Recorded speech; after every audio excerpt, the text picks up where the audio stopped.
இருக்கிறதோ அதே சினிமாவின் ஊடாக இஸ்லாத்தை பற்றிய அவதூறுகளை பரப்பிவிட்டால் அது வெகுஜன மக்களை சென்றடைந்து விடும் என்பதற்காகத்தான் இந்த சினிமாவை ஒரு ஆயுதமாக எடுத்துக்கொண்டு இஸ்லாம் பெண்ணுரிமையை பறிக்கிறது என்ற ஒரு அவதூறு பிரச்சாரத்தை கையில் எடுத்திருக்கிறார்கள். இதற்கு முன்னால் பல அவதூறுகளை செய்தார்கள். இஸ்லாம் தீவிரவாதத்தை போதிக்கிற மார்க்கம். முஸ்லிம் என்றால் தீவிரவாதியாகத்தான் இருப்பான்.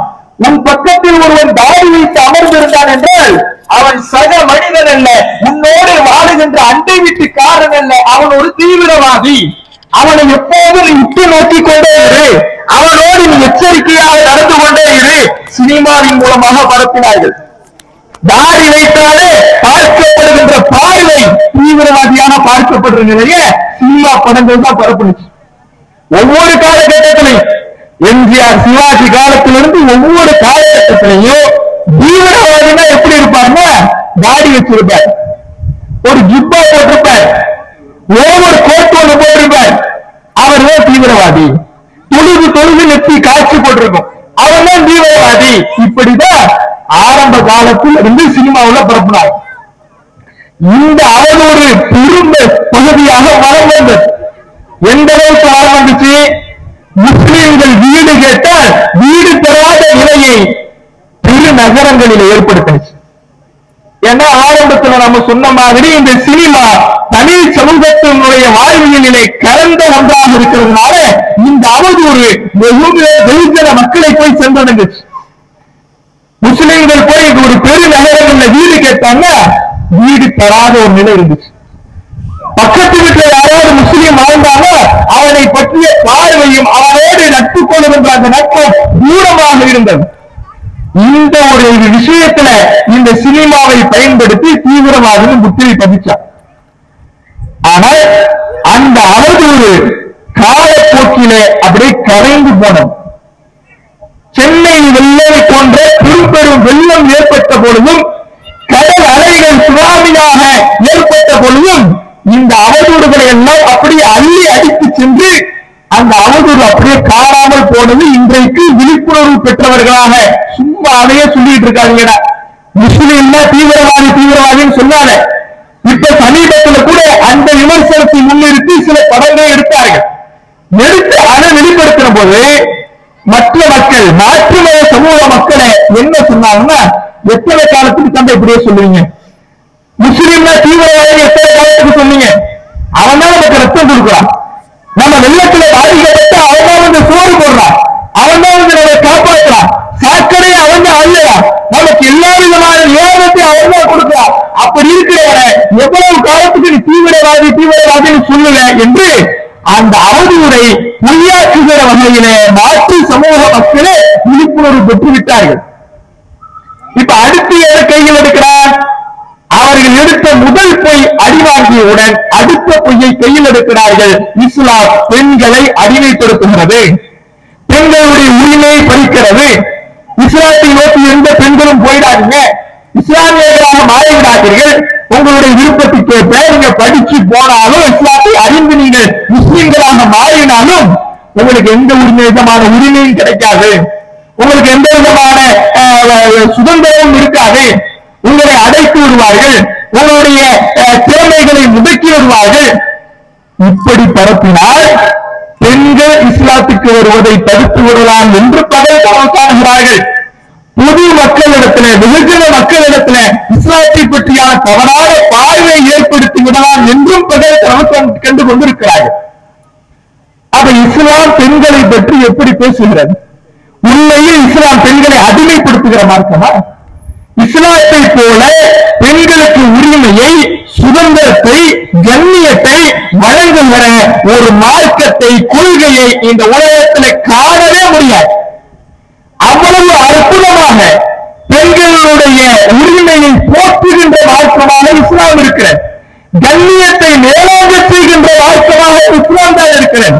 பெண்கள் என்றால் போகப் பொருள் அல்ல, அவர்களுக்கும் உயிர் இருக்கிறது, ஆசை இருக்கிறது, மனம் இருக்கிறது என்று போதித்த மார்க்கம் இஸ்லாம் மட்டும்தான்.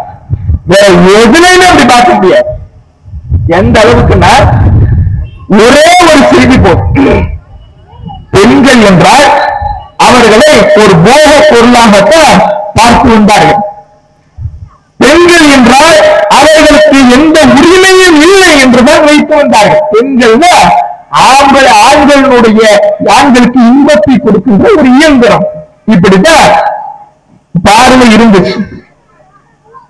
எது வர சமீபம் வர, ரொம்ப சமீபம் வர இப்படியாகத்தான் பெண்களுடைய நிலை இந்த நாட்டிலும் சரி மேற்கத்திய நாடுகளிலேயும் சரி இப்படிதான் இருந்துச்சு. ஆனா இஸ்லாம் 1400 ஆண்டுகளுக்கு முன்பாக பெண்களுக்கான உரிமையை கொடுக்கிறது. எப்படி பெண்களை வச்சிருந்தாங்கன்னா உடன்கட்டை ஏறுதல்னு சொல்லுவாங்க. உடன்கட்டை ஏறுனா உன் புருஷன் செத்துட்டாங்க, அவனை போட்டு எரிக்கும் பொழுது அது அந்த நெருப்பிலேயே நீ விழுந்து செத்துடு. உன் புருஷன் ஓட்டாயிட்டான், இறந்துட்டான். புருஷன் இறந்ததுக்கு அப்புறம் இந்த உலகத்தில் வாழ்வதற்கான தகுதி உனக்கு கிடையாது. நீயும் இறந்து விட வேண்டும். உனக்கு வாழ்வதற்கு உரிமை கிடையாது. எந்த நெருப்பில் உன்னுடைய புருஷனுடைய உடல் இருக்கிறதோ அதே நெருப்பில் நீ போய் விழுந்து விடு என்று பெண்களுடைய வாழ்வுரிமையை பறித்துக் கொண்டிருந்தது ஒரு சமூகம். ஆனா இஸ்லாம் அப்படி சொல்லுகிறதா? உன் கணவன் இழந்து விட்டால் உனக்கு மறுமணம் செய்வதற்கு உரிமை இருக்கிறது என்று 1400 ஆண்டுகளுக்கு முன்னால் இஸ்லாம் சொல்லுகிறார். கல்லானாலும் கணவன், புல்லானாலும் புருஷன்பாக. அப்படின்னா என்ன? ஒரு கணவன் இறந்துட்டான், இறந்து அவனை அடக்கம் செய்து கல்லறையாக அந்த இடம் மாறிவிட்டது. கல்லறையாக அவன் மாறிவிட்டாலும் அவன் தான் உனக்கு புருஷன். உனக்கு மறுமணம் செய்வதற்கு உரிமை கிடையாது. புல்லானாலும் புருஷன், அடக்கம் செஞ்சுட்டான், அடக்கம் செஞ்ச இடத்துல இல்ல முளைச்சிடுச்சு, அப்படி இருந்தாலும் அவன் தான் உனக்கு புருஷன். மறுமணம் செய்வதற்கான என்ன உனக்கு வரக்கூடாது. கல்யாணாலும் கணவன் அவன் தான், புல்லானாலும் புருஷன் தான். உனக்கு மறுமணம் செய்வதற்கான என்னதான் வரக்கூடாது, உரிமையே கிடையாது. நீயும் போய் அவனோடு இறந்து விடும். ஆனா இஸ்லாம் என்ன சொல்லுது? 1400 ஆண்டுகளுக்கு முன்னால் வந்த இந்த இஸ்லாம், நபிகள் நாயகம் ஸல்லல்லாஹு அலைஹி வஸல்லம் அவர்களின் மூலமாக எடுத்துரைக்கப்பட்ட இந்த இஸ்லாம், இறைவன் புறத்திலிருந்து எடுத்து செல்லப்பட்ட இந்த இஸ்லாம் 1400 ஆண்டுகளுக்கு முன்பாகவே பெண்களுக்கான உரிமையை கொடுக்குது. உன் கணவன் இறந்துட்டானா நீயும் போய் சாகணும்னு சொல்லல. உன் கணவன் இறந்துட்டானா அவன் இறந்தாலும் அவன் தான் உனக்கு புருஷன் சொல்லல. நீ மறுமணம் செஞ்சுக்கோ, உனக்கு மறுமணம் செய்வதற்கான வாய்ப்பு இருக்கிறது, நீ மறுமணம் செய்து கொள் என்று போதிக்கக்கூடிய ஒரு மார்க்கமாக இஸ்லாமிய மார்க்கம் இருக்கு. அதே மாதிரி சரி, கணவன் மௌத்தாகல, குடும்பக்காரமா இருக்கிறான், இவனுடைய உரிமையை பறிப்பவராக இருக்கிறான், குடிச்சிட்டு வந்து அடிக்கிறான், அப்பையும் கல்லானாலும் கணவன், புல்லானாலும் புருஷன், உனக்கு எந்த உரிமையும் கிடையாது. நீ அடி வாங்கி, அவன் அடிச்சாம நீ வாங்கிக்கிட்டு அவனோடு கொடுத்த நேரத்தை உனக்கு அவனோடு வாழ விருப்பம் இல்லை என்று உன்னுடைய மனதில் அவனை பற்றியான ஆசை, விருப்பம், அவனை பற்றியான நல்லெண்ணம் இல்லை என்றாலும் கூட அவன் தான் அவனுக்கு கணவன். ஓ விருப்பம் இங்க முக்கியமே கிடையாது, ஓ ஆசை இங்க முக்கியமே கிடையாது. அவன் உனக்கு புருஷன், அவன் தான் உனக்கு என்னன்னாலும் புருஷன். அவனது பெண்ணுரிமைக்கு எதிரானது, இது சம உரிமையை மறுக்கிறது என்று ஒரு அவதூறு பிரச்சாரத்தை, அறிவுக்கு பொருந்தாத பிரச்சாரத்தை செய்கிறார்கள். முதல்ல பெண்களை பொறுத்தவரையில அவர்களிடையே உடல் அமைப்பு இயற்கையில் அதிகமாக மறைக்கக்கூடிய பகுதிகளை கொண்டது. ஆண்களை விட அதிக மறைவு உறுப்புகளை மறைக்க வேண்டிய பகுதிகளை கொண்டவர்கள் பெண்கள். இதை உலகம் அனைத்தும் ஒப்புக்கொள்கிறது. அதனாலதான் என்னதான் யாரும் பெண்ணுரிமை பேசினாலும், சம உரிமைன்னு பேசினாலும், அவர்களுடைய வீட்டு பெண்கள் மேலாடை இல்லாம வீட்டு ஆள்ல உட்கார்றதை யாரும் அனுமதிக்கிறது கிடையாது. ஒரு வீட்டுல ஒரு 15 வயது பெண் குழந்தையும் ஒரு 17 வயது பையனும் இருக்கிறாங்க. அந்த பையன் வெறும் பணியனோட வந்து வீட்டு ஆள்ல உட்காருவான், வெளியில தெருவரையும் கூட போவான். ஆனா ஒரு பெண் அப்படி அனுமதிப்பாங்களான்னு கேட்டா யாரும் ஒட்டுமொத்த உலகத்துல என்னெல்லாம் சம உரிமை பேசினாலும் பெண் உரிமை பேசினாலும் யாரும் அனுமதிப்பது கிடையாது. அப்ப அப்ப இதனால் இது சம உரிமைக்கு எதிரானதுன்னு சொல்ல முடியுமா? அது கிடையாது. பெண்கள் ஆண்களை விட கூடுதலாக மறைக்க வேண்டிய பகுதிகளை கொண்டவர்கள். இதை ஒட்டுமொத்த உலகமும் ஒத்துக்கிறது. சரி, சம உரிமைன்னு பேசுறவங்க இப்ப கழிவறை பஸ் ஸ்டாண்ட்ல வச்சிருப்பாங்க, பொது கழிப்பிடங்கள் வச்சிருப்பாங்க. ஆண்கள் கழிவறை, பெண்கள் கழிவறை. அதையே ஆண்கள் பெண்கள் பிரிக்கிறீங்க. சம உரிமையில இது சம உரிமை பேசுகின்ற காலம்ல, அதனால ஒரே ஒரு கழிவறை வைங்க, எல்லா ஆண்கள் பெண்கள் எல்லாமே அதிலே போயிட்டு வரட்டும் சொல்லுவாங்களா? யாரும் சொல்றது கிடையாது. ஏன்? இருவரும் மறைக்க வேண்டிய பகுதிகள் வெவ்வேறு, இவர்கள் இருவரையும் சேர்க்க முடியாது என்பதை ஒட்டுமொத்த உலகமும் ஒத்துக்கிறது. அதைத்தான் இஸ்லாம் சொல்லுகிறது. பெண்கள் என்பவர்கள் மறைக்க வேண்டிய பகுதிகள் கூடுதலாக உள்ளவர்கள், அவர்களுடைய உடலமைப்பு கவரக்கூடியதாக இருக்கிறது. அதனால் அவர்கள் கூடுதலாக மறைத்துக் கொள்ள வேண்டும். அவர்களுடைய உடல் பாகங்கள் வெளித்தெரியாத வகையிலே தளர்வான உடலின் ஆடையின் மூலமாக ஒட்டுமொத்த உடலையும் மறைக்க வேண்டும். அதோடு சேர்த்து தலையையும் அவர்கள் மறைத்துக் கொள்ள வேண்டும். இதுதான் இஸ்லாம் சொல்றது. இதுக்கு ஒரு காரணமும் பார்க்கலாம். இங்கிலாந்துல சவுத்தாம்ப்டன் அப்படின்னு ஒரு பல்கலைக்கழகம் இருக்கிறது. ரொம்ப பிரபலமான பல்கலைக்கழகம். ஆக்ஸ்போர்ட் யூனிவர்சிட்டி மாதிரி இந்த சவுத்தாம்ப்டன் யூனிவர்சிட்டி என்பது ஒரு பிரபலமான ஒரு கல்விமான்களுக்கு பேர் போன ஒரு பல்கலைக்கழகம். அங்க ஒரு பிரிவு, ஒரு பாடப்பிரிவு வச்சிருக்கிறார். அதாவது சைக்காலஜி ஆஃப் அட்ராக்ஷன், ஈர்ப்பு. ஒரு ஈர்ப்பு எப்படி எல்லாம் உருவாகுது, அதற்கான உளவியல் காரணங்கள் என்ன அப்படிங்கிறத பற்றி படிக்கக்கூடிய ஒரு துறை சைக்காலஜி ஆஃப் அட்ராக்ஷன் அப்படின்னு வச்சிருக்காங்க. அந்த துறையில ஒரு பேராசிரியர் ஒரு ஆய்வை மேற்கொள்கிறார்.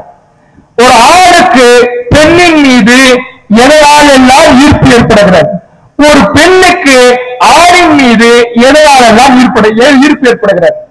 ஏன்னா எதிர்பாலினம், ஆண் பெண் என்பது எதிர்பாலினம். எதிர்பாலினத்தின் மீது ஈர்ப்பு இருப்பது என்பது இயற்கை. அது மிருகத்துக்கும் இருக்கும், மனுஷனுக்கும் இருக்கும். எதிர்பாலினத்தை ஆணின் மீது பெண்ணுக்கும், பெண்ணின் மீது ஆணுக்கும் ஈர்ப்பு இருக்கிறதுங்கிறது உண்மை, இயற்கை. மிருகத்துக்கும் இருக்குது, மனுஷனுக்கும் இருக்குது. ஒரு ஆணுக்கும் பெண்ணுக்கும் ஏன் இந்த ஈர்ப்பு வருது, அதனுடைய உளவியல் காரணம் என்ன, ஆய்வு மேற்கொள்கிறார்கள். ஆணுக்கு பெண்ணின் மீது ஈர்ப்பு ஏற்படுவதற்கான மிக முக்கியமான 5 காரணங்களில் முதன்மையான காரணம் பெண்ணினுடைய உடல் அமைப்பு. பெண்ணுடைய உடல் அமைப்பு தான் ஆணை கவரக்கூடியதாக இருக்கிறது என்று ஒரு ஆய்வை மேற்கொள்கிறார். அப்ப ஒரு சந்தேகம் வரும். அப்ப ஆணுக்கு ஆணினால் பெண் கவர்ச்சியாக இருக்கிறதுனால உடம்பை மறைக்க சொல்றீங்க. அப்ப பெண்ணுக்கும் ஆணை பார்த்தா ஈர்ப்பு இருக்கவே செய்யுது, அதனை எதிர்பார்க்க கவர்ச்சி இருக்கவே செய்யும். அப்ப ஆணை மட்டும் ஏன் முழுசா மறைக்க சொல்லல? ஒரு கேள்வி வரும். அதற்கு இந்த உளவியல் காரணம் பதில் சொல்லுகிறது. ஒரு ஆணின் மீது பெண்ணுக்கு உடலை வைத்து ஈர்ப்பு என்பது வெளிப்படுவதில்லை, அவனுடைய அந்த செயல்பாடுகளை பார்த்து, அவனுடைய அந்த வார்த்தைகளை பார்த்துத்தான் ஒரு பெண்ணுக்கு ஆணின் மீது ஈர்ப்பு ஏற்படுகிறது. ஈர்ப்புங்கிறது பெண்ணுக்கு ஆணுக்கு வித்தியாசப்படுது. ஆணுக்கு பெண்ணின் மீது அவர்களுடைய உடலை வைத்து முதன்மையாக ஈர்ப்பு ஏற்படுகிறது. மற்ற காரணங்களுக்கு அது முதன்மை காரணம் உடல் அமைப்பு. ஒரு பெண்ணுக்கு ஆணின் மீது ஏற்படுகின்ற ஈர்ப்பில் முதன்மையானது அவர்களுடைய அந்த செயல்பாடுகள் என்று அந்த ஆய்வை அவர் முடிக்கிறார். அப்ப இஸ்லாம் சொல்றது இங்க பொருத்தி பாருங்க. இஸ்லாம் பெண்களை அவர்களுடைய உடல் முழுவதையும் தளர்வான ஆடை மூலமாக மறைக்க சொல்லுது. அது ஒரு ஆணைக்கு ஈர்ப்பை ஏற்படுத்தக்கூடியதாக இருக்கிறது. ஈர்ப்பை ஏற்படுத்தக்கூடியதாக இருக்கும் பொழுது பல அந்நியர்களும் பல கயவர்களும் கயவர்களும் சுற்றி வரக்கூடிய இடத்தில் ஒரு பெண் இறுக்கமான ஆடை அணிவதன் மூலமோ அல்லது அவளுடைய அங்க அவயங்கள் வெளிப்படுகின்ற வகையில் ஆடை அணிவதன் மூலமோ அவளுடைய கற்பு அங்க கேள்விக்குறியாக்கப்படுகின்ற ஒரு நிலை வந்துவிடும். அந்த நிலையை தவிர்த்து ஒரு பெண்ணுக்கு பாதுகாப்பை ஏற்படுத்துவதற்காகத்தான் இஸ்லாம் இது போன்ற ஒரு ஆடை முறையை சொல்லுது. அது எப்படி பெண்ணுக்கு மட்டும் சொல்லலாம்? பெண் என்ன அவ்வளவு பலவீனமானவளா, அவ்வளவு என்ன, அதுல என்ன சம உரிமை இல்லையே அப்படின்னா, யதார்த்த ஒரு சாதாரண ஆய்வு. உங்கள்கிட்ட ஒரு ஐபோன் இருக்கும், ஒரு ஆண்ட்ராய்டு போன் இருக்கும், ஒரு நோக்கியா 3310 ஒண்ணு இருக்கும். நோக்கியா 3310 செங்கல் பொம்ல செங்கல் போன் அவ்வளவு வளமா இருக்கும். இது ரெண்டத்துல சிறந்தது எதுன்னு எது சொல்லுவோம்? ஐபோன் தான் சிறந்தது. லட்ச ரூபாய் கொடுத்து நான் வாங்குறேன், அவ்வளவு ஆப்ஷன் இருக்கு, இன்டர்நெட் இருக்கு, கேமரா இருக்கு, எல்லாம் சொல்லுவோம். ஆனா அதுக்குதான் கவரை தேடி தேடி வாங்குவோம். ஏன் கவர் தேடி தேடி வாங்குவோம்? இதுல எல்லா சிறப்பு இருந்தாலும் பலங்கிறது இதுல இல்ல. கீழே உடஞ்சா டிஸ்பிளே போயிடும். ஆனா 3310 ஒண்ணும் கிடையாது, இன்டர்நெட் கிடையாது, எதுவும் கிடையாது. ஆனா அதுக்கு கவர்லாம் எந்த தேடுறது கிடையாது. ஏன்? கீழே விழுந்தாலும் இது ஒண்ணு ஆகாது. இது அவ்வளவு பலமானது, ஸ்ட்ராங்கானது. அப்ப இதனால அப்பதான் நீங்க வந்து ஐபோனை கொச்சைப்படுத்திட்டீங்க, ஐபோன்லாம் ஒண்ணுமே இல்லைன்னு சொல்லிட்டீங்கன்னு ஆகுமா? ஐபோனுக்கு கவர் போட சொன்னது அதனுடைய பலவீனத்தை பார்த்து, அதனால அதுக்கு எந்த சிறப்பு இல்லைன்னு ஆயிடாது. அதே மாதிரிதான் ஒரு பெண் தன்னுடைய உடலை மறைக்க வேண்டும் என்று சொல்வதனால் அவளுக்கு எந்த சிறப்பும் இல்லை என்று ஆகிவிடாது. அது அவளுடைய பலவீனத்திலிருந்து தன்னை அவள் தற்காத்துக் கொள்வதற்காக அவளுக்கு போடுகின்ற ஒரு கேள்வி. இதனால எந்த சிறப்பும் இல்லை என்று ஆகிவிடாது, இதனால உரிமை பறிப்பு என்று ஆகிவிடாது. என்ன இஸ்லாம் என்பது அந்த தளர்வான ஆடையின் மூலமாகத்தான் உன்னுடைய சுதந்திரத்தை நீ பெற முடியும் என்று இந்த ஹிஜாபை சொல்லுது. ஒவ்வொரு பெண்களையும் எடுத்து பாருங்க, இன்டர்நெட்ல அவ்வளவு விஷயம் கொட்டி கிடக்குது. வேலைக்கு போகக்கூடிய பெண்கள் எல்லாம் பேட்டி கொடுக்கிறார்கள், எங்களால் நிம்மதியாக மன அமைதியாக வேலைக்கு செல்ல முடியவில்லை, பள்ளிக்கு செல்ல முடியவில்லை, கல்லூரிக்கு செல்ல முடியவில்லை. ஆண்களுடைய குரூர பார்வை எங்களுடைய உடலின் மீது விழுகிறது, அதை எங்களால் சகித்துக் கொள்ள முடியவில்லை. ஆண்களுடைய உரசலுக்கு ஆளாகிறோம், எங்களால முடியல, மன நெருக்கடிக்குள்ளாகிறோம், மன வேதனை ஆகிறது, எங்களை தற்காத்துக் கொள்ள எங்களால் முடியவில்லை என்று அல்லோல் படுகின்ற பேச்சுகள் ஏராளமாக கொட்டி கிடக்கு. இந்த நிலை இஸ்லாமிய பெண்களுக்கு எங்கேயாவது இருக்கிறார்? அவர்களுக்கான பாதுகாப்பை சரியான தீர்வு கொடுக்குது. நீ வெளியே போகணுமா, இப்படி ஆடை அணிஞ்சிட்டு போ, உன்னை எவன் பார்க்கிறான், உன் உடலை எவன் ரசிக்க முடியும், உனக்கு எவன் சொல்ல கொடுக்க முடியும், எவன் உன்னை உழைக்க முடியும்? இந்த ஆடை அணிஞ்சிட்டு போ, இது உனக்கு பாதுகாப்பா இருக்கும், ஒரு தைரியத்தை கொடுக்கும், நிம்மதியை கொடுக்கும். இஸ்லாம் அதற்காகத்தான் இந்த ஹிஜாப் முறையை கொடுக்குது. இதை உணர்ந்த பல பேரை பார்க்கலாம். மோனிகான்னு ஒரு நடிகை, அந்த நடிகை இஸ்லாத்துக்கு வந்த வரலாறு படிக்கிறோம். அவங்க இஸ்லாத்துக்கு வராங்க. சினிமாவில் இருக்கும் பொழுது அவர்கள் வந்து சினிமாவில் எப்படி எல்லாம் ஒரு ஹீரோயின் ஒரு நடிகை இருப்பாரோ அப்படிதான் அவங்க இருந்தாங்க. ஒரு கட்டத்துல அந்த சினிமாவில் அரைகுறை ஆடையோடு இருந்ததினால் என்னால் வெளியே பிரிய என்னால போக முடியல, பக்கத்து கடைக்கு கூட போக முடியல, என் மீது பார்க்கக்கூடிய பார்வை வேறாக இருந்தது, என்னை அணுகக்கூடிய முறை வேறாக இருந்தது. இதிலிருந்து என்னை தற்காத்துக் கொள்வதற்காக முஸ்லிம்கள் அணியக்கூடிய ஹிஜாப் என்ற ஆடையை நான் அணிந்து கொண்டேன். அதன் பிறகு எனக்கு ஒரு தைரியத்தை என்னால் பெற்றுக்கொள்ள முடிந்தது, மன உறுதியை பெற்றுக்கொள்ள முடிந்தது, நிம்மதியை பெற்றுக்கொள்ள முடிந்தது, ஒரு பாதுகாப்பை உணர முடிந்தது. அந்த பாதுகாப்பு தான் என்னை இஸ்லாத்துக்கு வரவழைத்தது. அவங்க பதிவு வைக்கிறாங்க. பாதுகாப்பு எங்க கிடைக்குது? நிம்மதியான சுதந்திரமான பயணம் எங்கே கிடைக்குது? உலகத்தை சுற்றி வருகிற, உலகத்தை வெல்லுகின்ற பக்குவமும் மன தைரியமும் மன உறுதியும் ஹிஜாபின் மூலமாக கிடைக்குதுங்கிறாங்க. வேற எங்க கிடைக்கிற? ஏன்னா என்ன, நான் போகின்ற ஆடையின் மூலமாக ஹிஜாப் இல்லாம வெளியே போகும் பொழுது பார்க்கக்கூடிய பார்வை வேறாக இருந்தது. ஆனா இப்போ கண்ணியமான பாதுகாப்பு. இதுதான் இஸ்லாம் கொடுக்கக்கூடிய உரிமை. ஆடையை போடு, உன் மானத்தை நீ காத்துக்கொள், உன் மீது விழுகின்ற தவறான பார்வைகளை விட்டு நீ உன்னை தற்காத்துக்கொள். இதுதான் இஸ்லாம் கொடுக்கக்கூடிய பாதுகாப்பு. இன்னைக்கு ஏதாவது அப்படி கொடுக்க முடியுதா? ஆனா பேசுவாங்க. இஸ்லாம் சொல்லக்கூடிய இந்த உடலை மறைப்பது விமர்சனம் செய்யக்கூடியவங்க எதை பெருசா பேசுவாங்கன்னா, திருவாங்கூர் சமஸ்தானத்துல பெண்கள் எல்லாம் மேலாடை அணிவதற்கு வரி போடப்பட்டது, மேலாடை அணியணும்னா அவங்களுக்கு அவங்களுடைய மாறுக்கு தகுந்தவாறு வரி போடப்பட்டது, மேலாடை அணிகின்ற உரிமை பெண்களுக்கு இல்லாமல் இருந்தது திருவாங்கூர் சமஸ்தானத்துல 100 ஆண்டுகளுக்கு முன்னால். அந்த நேரத்துல மஞ்சேலி என்கின்ற ஒரு பெண் தன்னுடைய மாறை அறுத்துக் கொண்டு இந்த கொடுமைக்கு எதிராக குரல் கொடுத்தால் அப்போதுதான் பெண்கள் பெண்களுடைய மேலாடை போடுவதற்கான உரிமை கிடைச்சிச்சு. மேலாடை அணிஞ்சுக்கிறதுக்கு, உடம்ப மறைச்சுக்கிறதுக்கு எப்படி பெண்கள் போராட்டாங்க? மாலை அறுத்து கொண்டு போராடி இருக்கிறாங்க. இதை பெருசாக பேசக்கூடியவங்க கூட இஸ்லாம் அதை இயற்கையிலே சொல்லுது.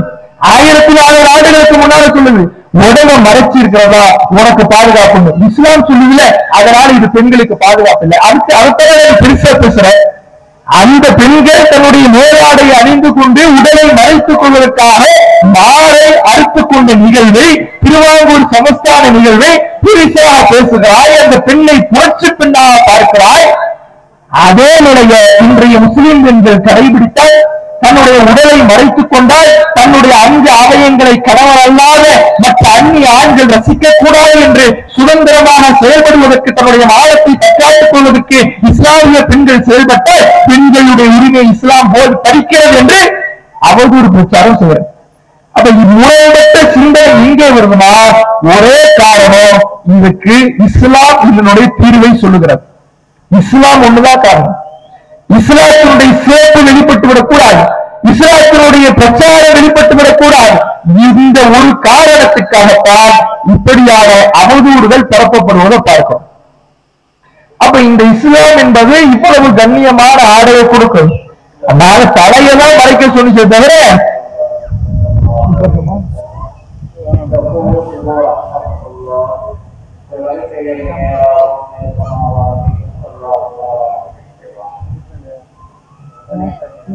பக்கத்துல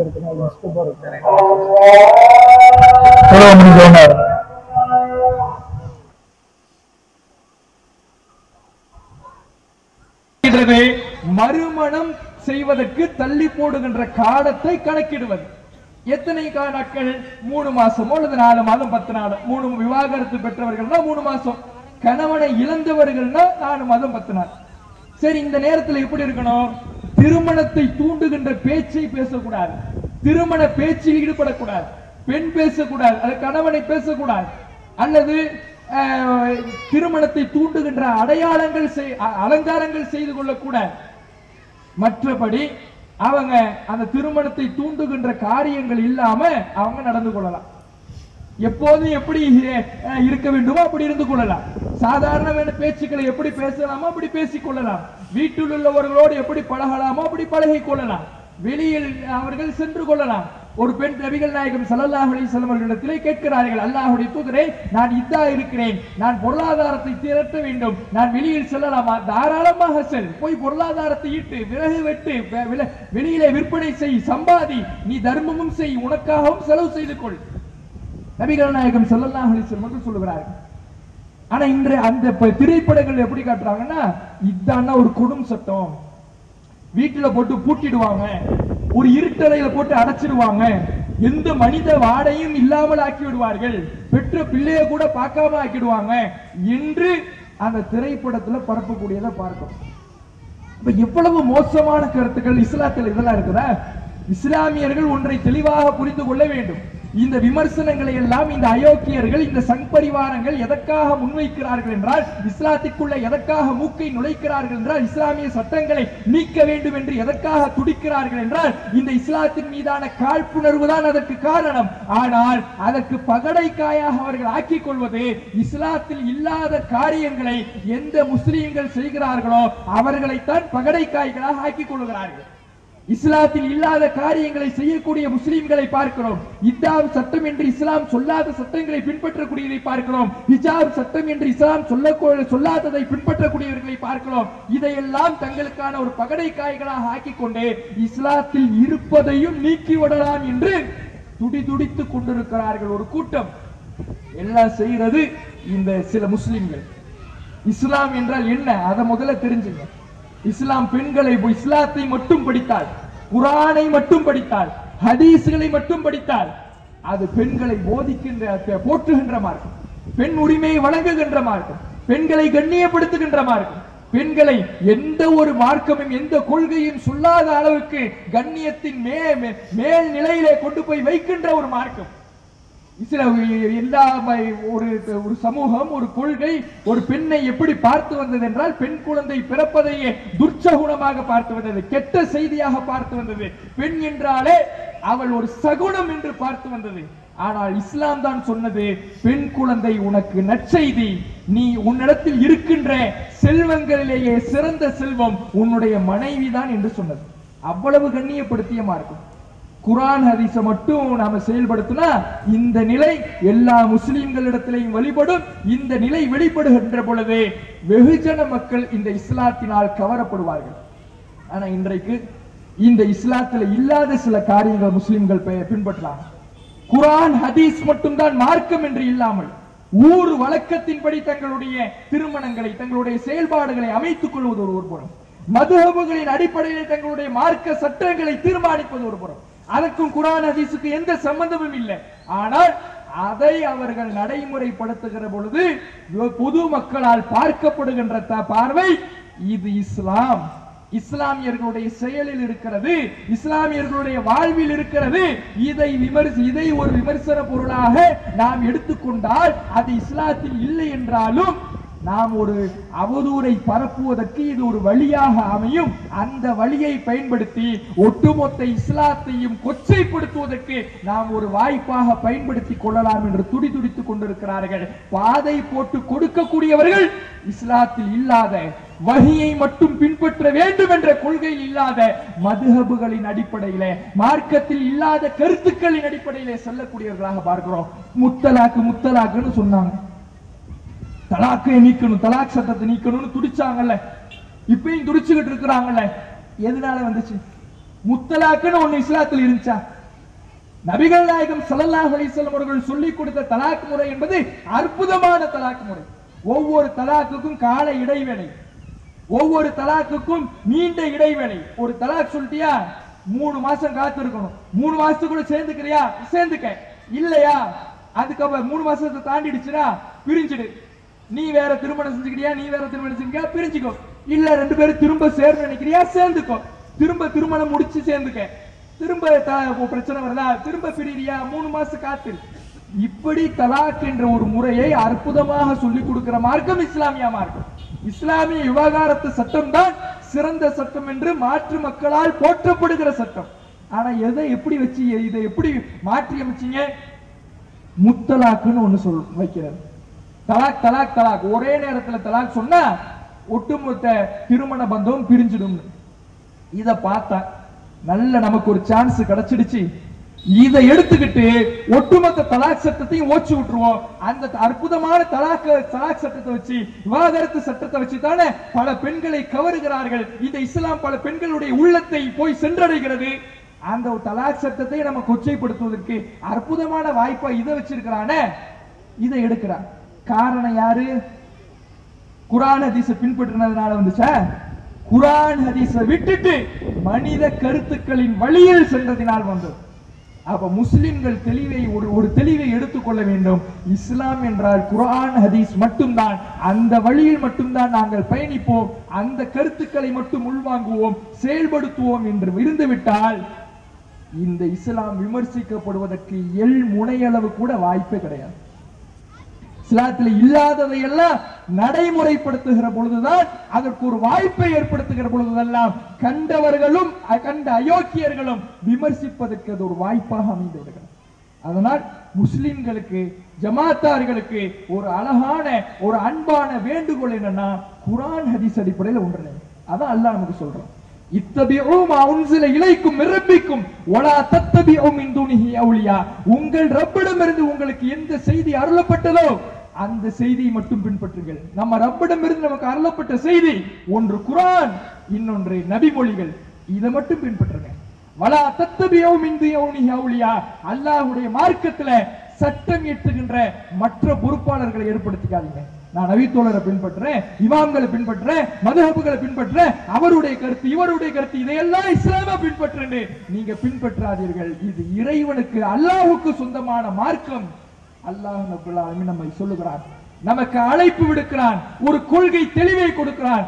இந்த கொள்கைக்கு ஒட்டுமொத்த ஜமாத்தார்களும் ஒட்டுமொத்த முஸ்லிம்களும் நாம் ஒன்றிணைந்து விட்டால் எந்த மனிதராலும், எந்த சித்தாந்தத்தை பின்பற்றக்கூடியவர்களாலும், எந்த வெறி பிடித்தவர்களாலும் இந்த இஸ்லாத்தை ஒருபோது விமர்சனம் செய்ய முடியாது. அதை முஸ்லிம்கள் தெளிவாக புரிந்து கொள்ள வேண்டும். இன்னொன்று, இப்படி விமர்சனம் செய்வதனாலும் அவர்களால் எதையும் அடைந்து கொள்ள முடியாது. விமர்சனம் செய்யறான், எதை விமர்சனம் செய்யறான்? பொய்யை சொல்லி விமர்சனம் செய்யறான். பொய்யை சொல்லி விமர்சனம் செய்கிற பொழுது அவனுடைய உள்ளத்தில் இருக்கக்கூடிய ஆசை இந்த விமர்சனத்தின் மூலமாக இஸ்லாம் அழிந்து விட வேண்டும், இஸ்லாத்தின் வருகை குறைந்து விட வேண்டும், இஸ்லாமிய மக்கள் பின்வாங்கி விட வேண்டும் என்று நினைத்து இந்த விமர்சனத்தை செய்கிறார்கள். ஆனால் அல்லாஹ் சூழ்ச்சியாளர்களுக்கெல்லாம் சூழ்ச்சியாளன். இவன் எந்த விமர்சனத்தை முன்வைக்கிறானோ அந்த விமர்சனத்தையே விதையாக மாற்றி ஆழ விருட்சமாக இந்த இஸ்லாத்தை இறைவன் மாற்றி அமைப்பான். அதுதான் உலக வரலாற்றில் நடந்த முடிவுகளாக, மேற்கத்திய நாடுகளில் நடந்த நிகழ்வுகளாக இருக்கிறது. அதே மாற்றம் இந்தியாவிலேயும் இன்ஷா அல்லாஹ் இந்த இந்தியா இஸ்லாமிய மக்களால், இஸ்லாமிய மக்கள் அதிகம் நிறைந்த பகுதியால், இஸ்லாத்தை விரும்பி ஏற்றுக்கொள்ளக்கூடிய மக்கள் நிறைகின்ற பகுதியாக, இஸ்லாத்தினுடைய வளர்ச்சி அபரிமிதமாக இருக்கக்கூடிய பகுதியாக மாறி அமையும். அத்தகைய ஒரு நல் வாய்ப்பை, அத்தகைய ஒரு பிரச்சார களத்தை ஏற்படுத்தி கொடுத்த இந்த விமர்சகர்களுக்கு நன்றி கூறி அமர்கின்றோம். அஸ்ஸலாமு அலைக்கும் வரஹ்மத்துல்லாஹி வபரகாத்துஹு.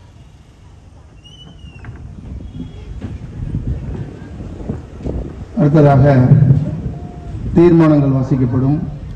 ஒவ்வொரு தீர்மானங்கள் வாசித்து முடிக்கும் பொழுதும் அல்லாஹ் அக்பர் என்று கைகளை உயர்த்தி கோஷமிடுமாறு கேட்டுக்கொள்கின்றோம். தீர்மானம் செந்தலை பாரிஸ், கிளை மருத்துவர் அணி செயலாளர்.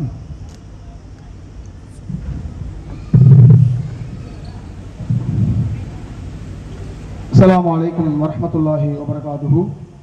தமிழ்நாடு தௌஹீத் ஜமாத் தஞ்சை தெற்கு மாவட்டம் செந்தலைப்பட்டையின் கிளையின் சார்பாக நடைபெறக்கூடிய இந்த கூட்டத்தின் வாயிலாக எடுக்கப்பட்ட தீர்மானங்கள். தீர்மானம் 1, செந்தலைப்பட்டினம் என்ற ஊர் இந்த ஈசிஆர் வட்டாரத்தில் ஒரு பெரிய ஊராக இருக்கிறது. இந்த ஊரை சுற்றியுள்ள பல கிராமங்களில் போக்குவரத்து வசதி இல்லாமல் செந்தலைப்பட்டினத்தை மையமாக கொண்டு பெரும்பான்மையான மக்கள் போக்குவரத்திற்காக வருகிறார்கள். அருகாமையில் இருக்கக்கூடிய ஊர் மக்கள் செந்தலைப்பட்டினத்தை போக்குவரத்திற்காக வருகை தரக்கூடிய சூழ்நிலையில் இந்த வழியாக வரக்கூடிய பல பேருந்துகள் இந்த நிறுத்தத்தில் நிறுத்துவதில்லை. இதனால் வெளியூர் செல்லக்கூடிய மக்கள் மிகுந்த சிரமத்திற்கு உள்ளாகிறார்கள். எனவே இந்த பிரச்சனையை சம்பந்தப்பட்ட துறை இதை கவனத்தில் எடுத்து பேருந்துகள் நிறுத்தத்தை ஏற்படுத்தி தருமாறு இந்த கூட்டத்தின் வாயிலாக கேட்டுக்கொள்கிறோம். அல்லாஹு அக்பர். தீர்மானம் 2, செந்தலைப்பட்டினத்தில் இருக்கக்கூடிய அரசு உயர்நிலை பள்ளியில் போதிய ஆசிரியர் இல்லாத காரணத்தினால் படிக்கக்கூடிய மாணவர்கள் கேடுகட்ட காரியங்களில் ஈடுபட்டு சென்ற ஆண்டு தேர்ச்சி விகிதம் 50% இருக்கிறது. எனவே இது போன்ற கல்வியில் பின்தங்கிய இந்த நிலையை மாற்றுவதற்காக இந்த ஆசிரியர் பற்றாக்குறையை சரி செய்து மாணவர்களுடைய கல்வி அறிவை வளர்க்குமாறு சம்பந்தப்பட்ட துறையை இந்த கூட்டத்தின் வாயிலாக கேட்டுக்கொள்கிறோம். தீர்மானம் 3, செந்தலைப்பட்டினத்தில் மின்சாரம் என்பது மிக மோசமான நிலையில் இருக்கிறது. அடிக்கடி மின்தடை ஏற்படுவதும் அதனை தொடர்ந்து மின்சாரம் வந்தாலும் குறைந்த மின்னழுத்தத்தில் வருவதாலும் மக்கள் மிகுந்த சிரமத்திற்கு ஆளாகிறார்கள். இதனை முதன்மையாக எடுத்து சரி செய்யுமாறு சம்பந்தப்பட்ட துறையை இந்த கூட்டத்தின் வாயிலாக கேட்டுக்கொள்கிறோம். தீர்மானம் 4, மத வெறுப்பு திரைப்படங்கள் வாயிலாக மக்களை பிரிக்கும் நாசக்கார வேலைகளை பாசிச சக்திகள் செய்து வருகின்றன.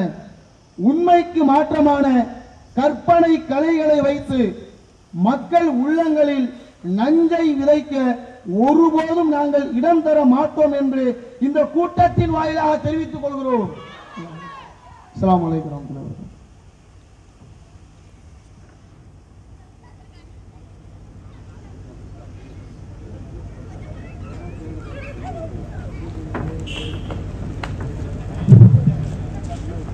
அடுத்ததாக இஸ்லாத்தில் முழுமையாக நுழைந்திடுங்கள் என்ற தலைப்பில் புதுக்கோட்டை மாவட்ட பேச்சாளர் சகோதரர் இஹ்லாஸ் அவர்கள் உரையாற்றுவார்கள்.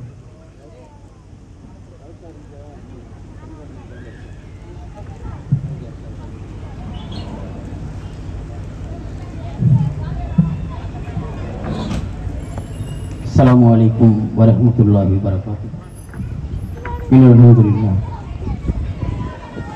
الحمد لله نحمده ونستعينه ونستغفره ونعوذ بالله من شرور أنفسنا ومن سيئات أعمالنا من يهده الله فلا مضل له ومن يضلل فلا هادي له أشهد أن لا إله إلا الله وحده لا شريك له وأشهد أن محمدا عبده ورسوله أما بعد فقد قال الله تعالى في القرآن العظيم والفرقان المجيد ونعوذ بالله من الشيطان الرجيم بسم الله الرحمن الرحيم يا أيها الناس اتقوا ربكم الذي خلقكم من نفس واحدة وخلق منها زوجها وبث منهما رجالا كثيرا ونساء واتقوا الله الذي تساءلون به والأرحام إن الله كان عليكم رقيبا فإن الخير الحديث كتاب الله وخير الهدي هدي محمد صلى الله عليه وسلم وشر الأمور محدثاتها وكل محدثة بدعة وكل بدعة ضلالة وكل ضلالة في النار.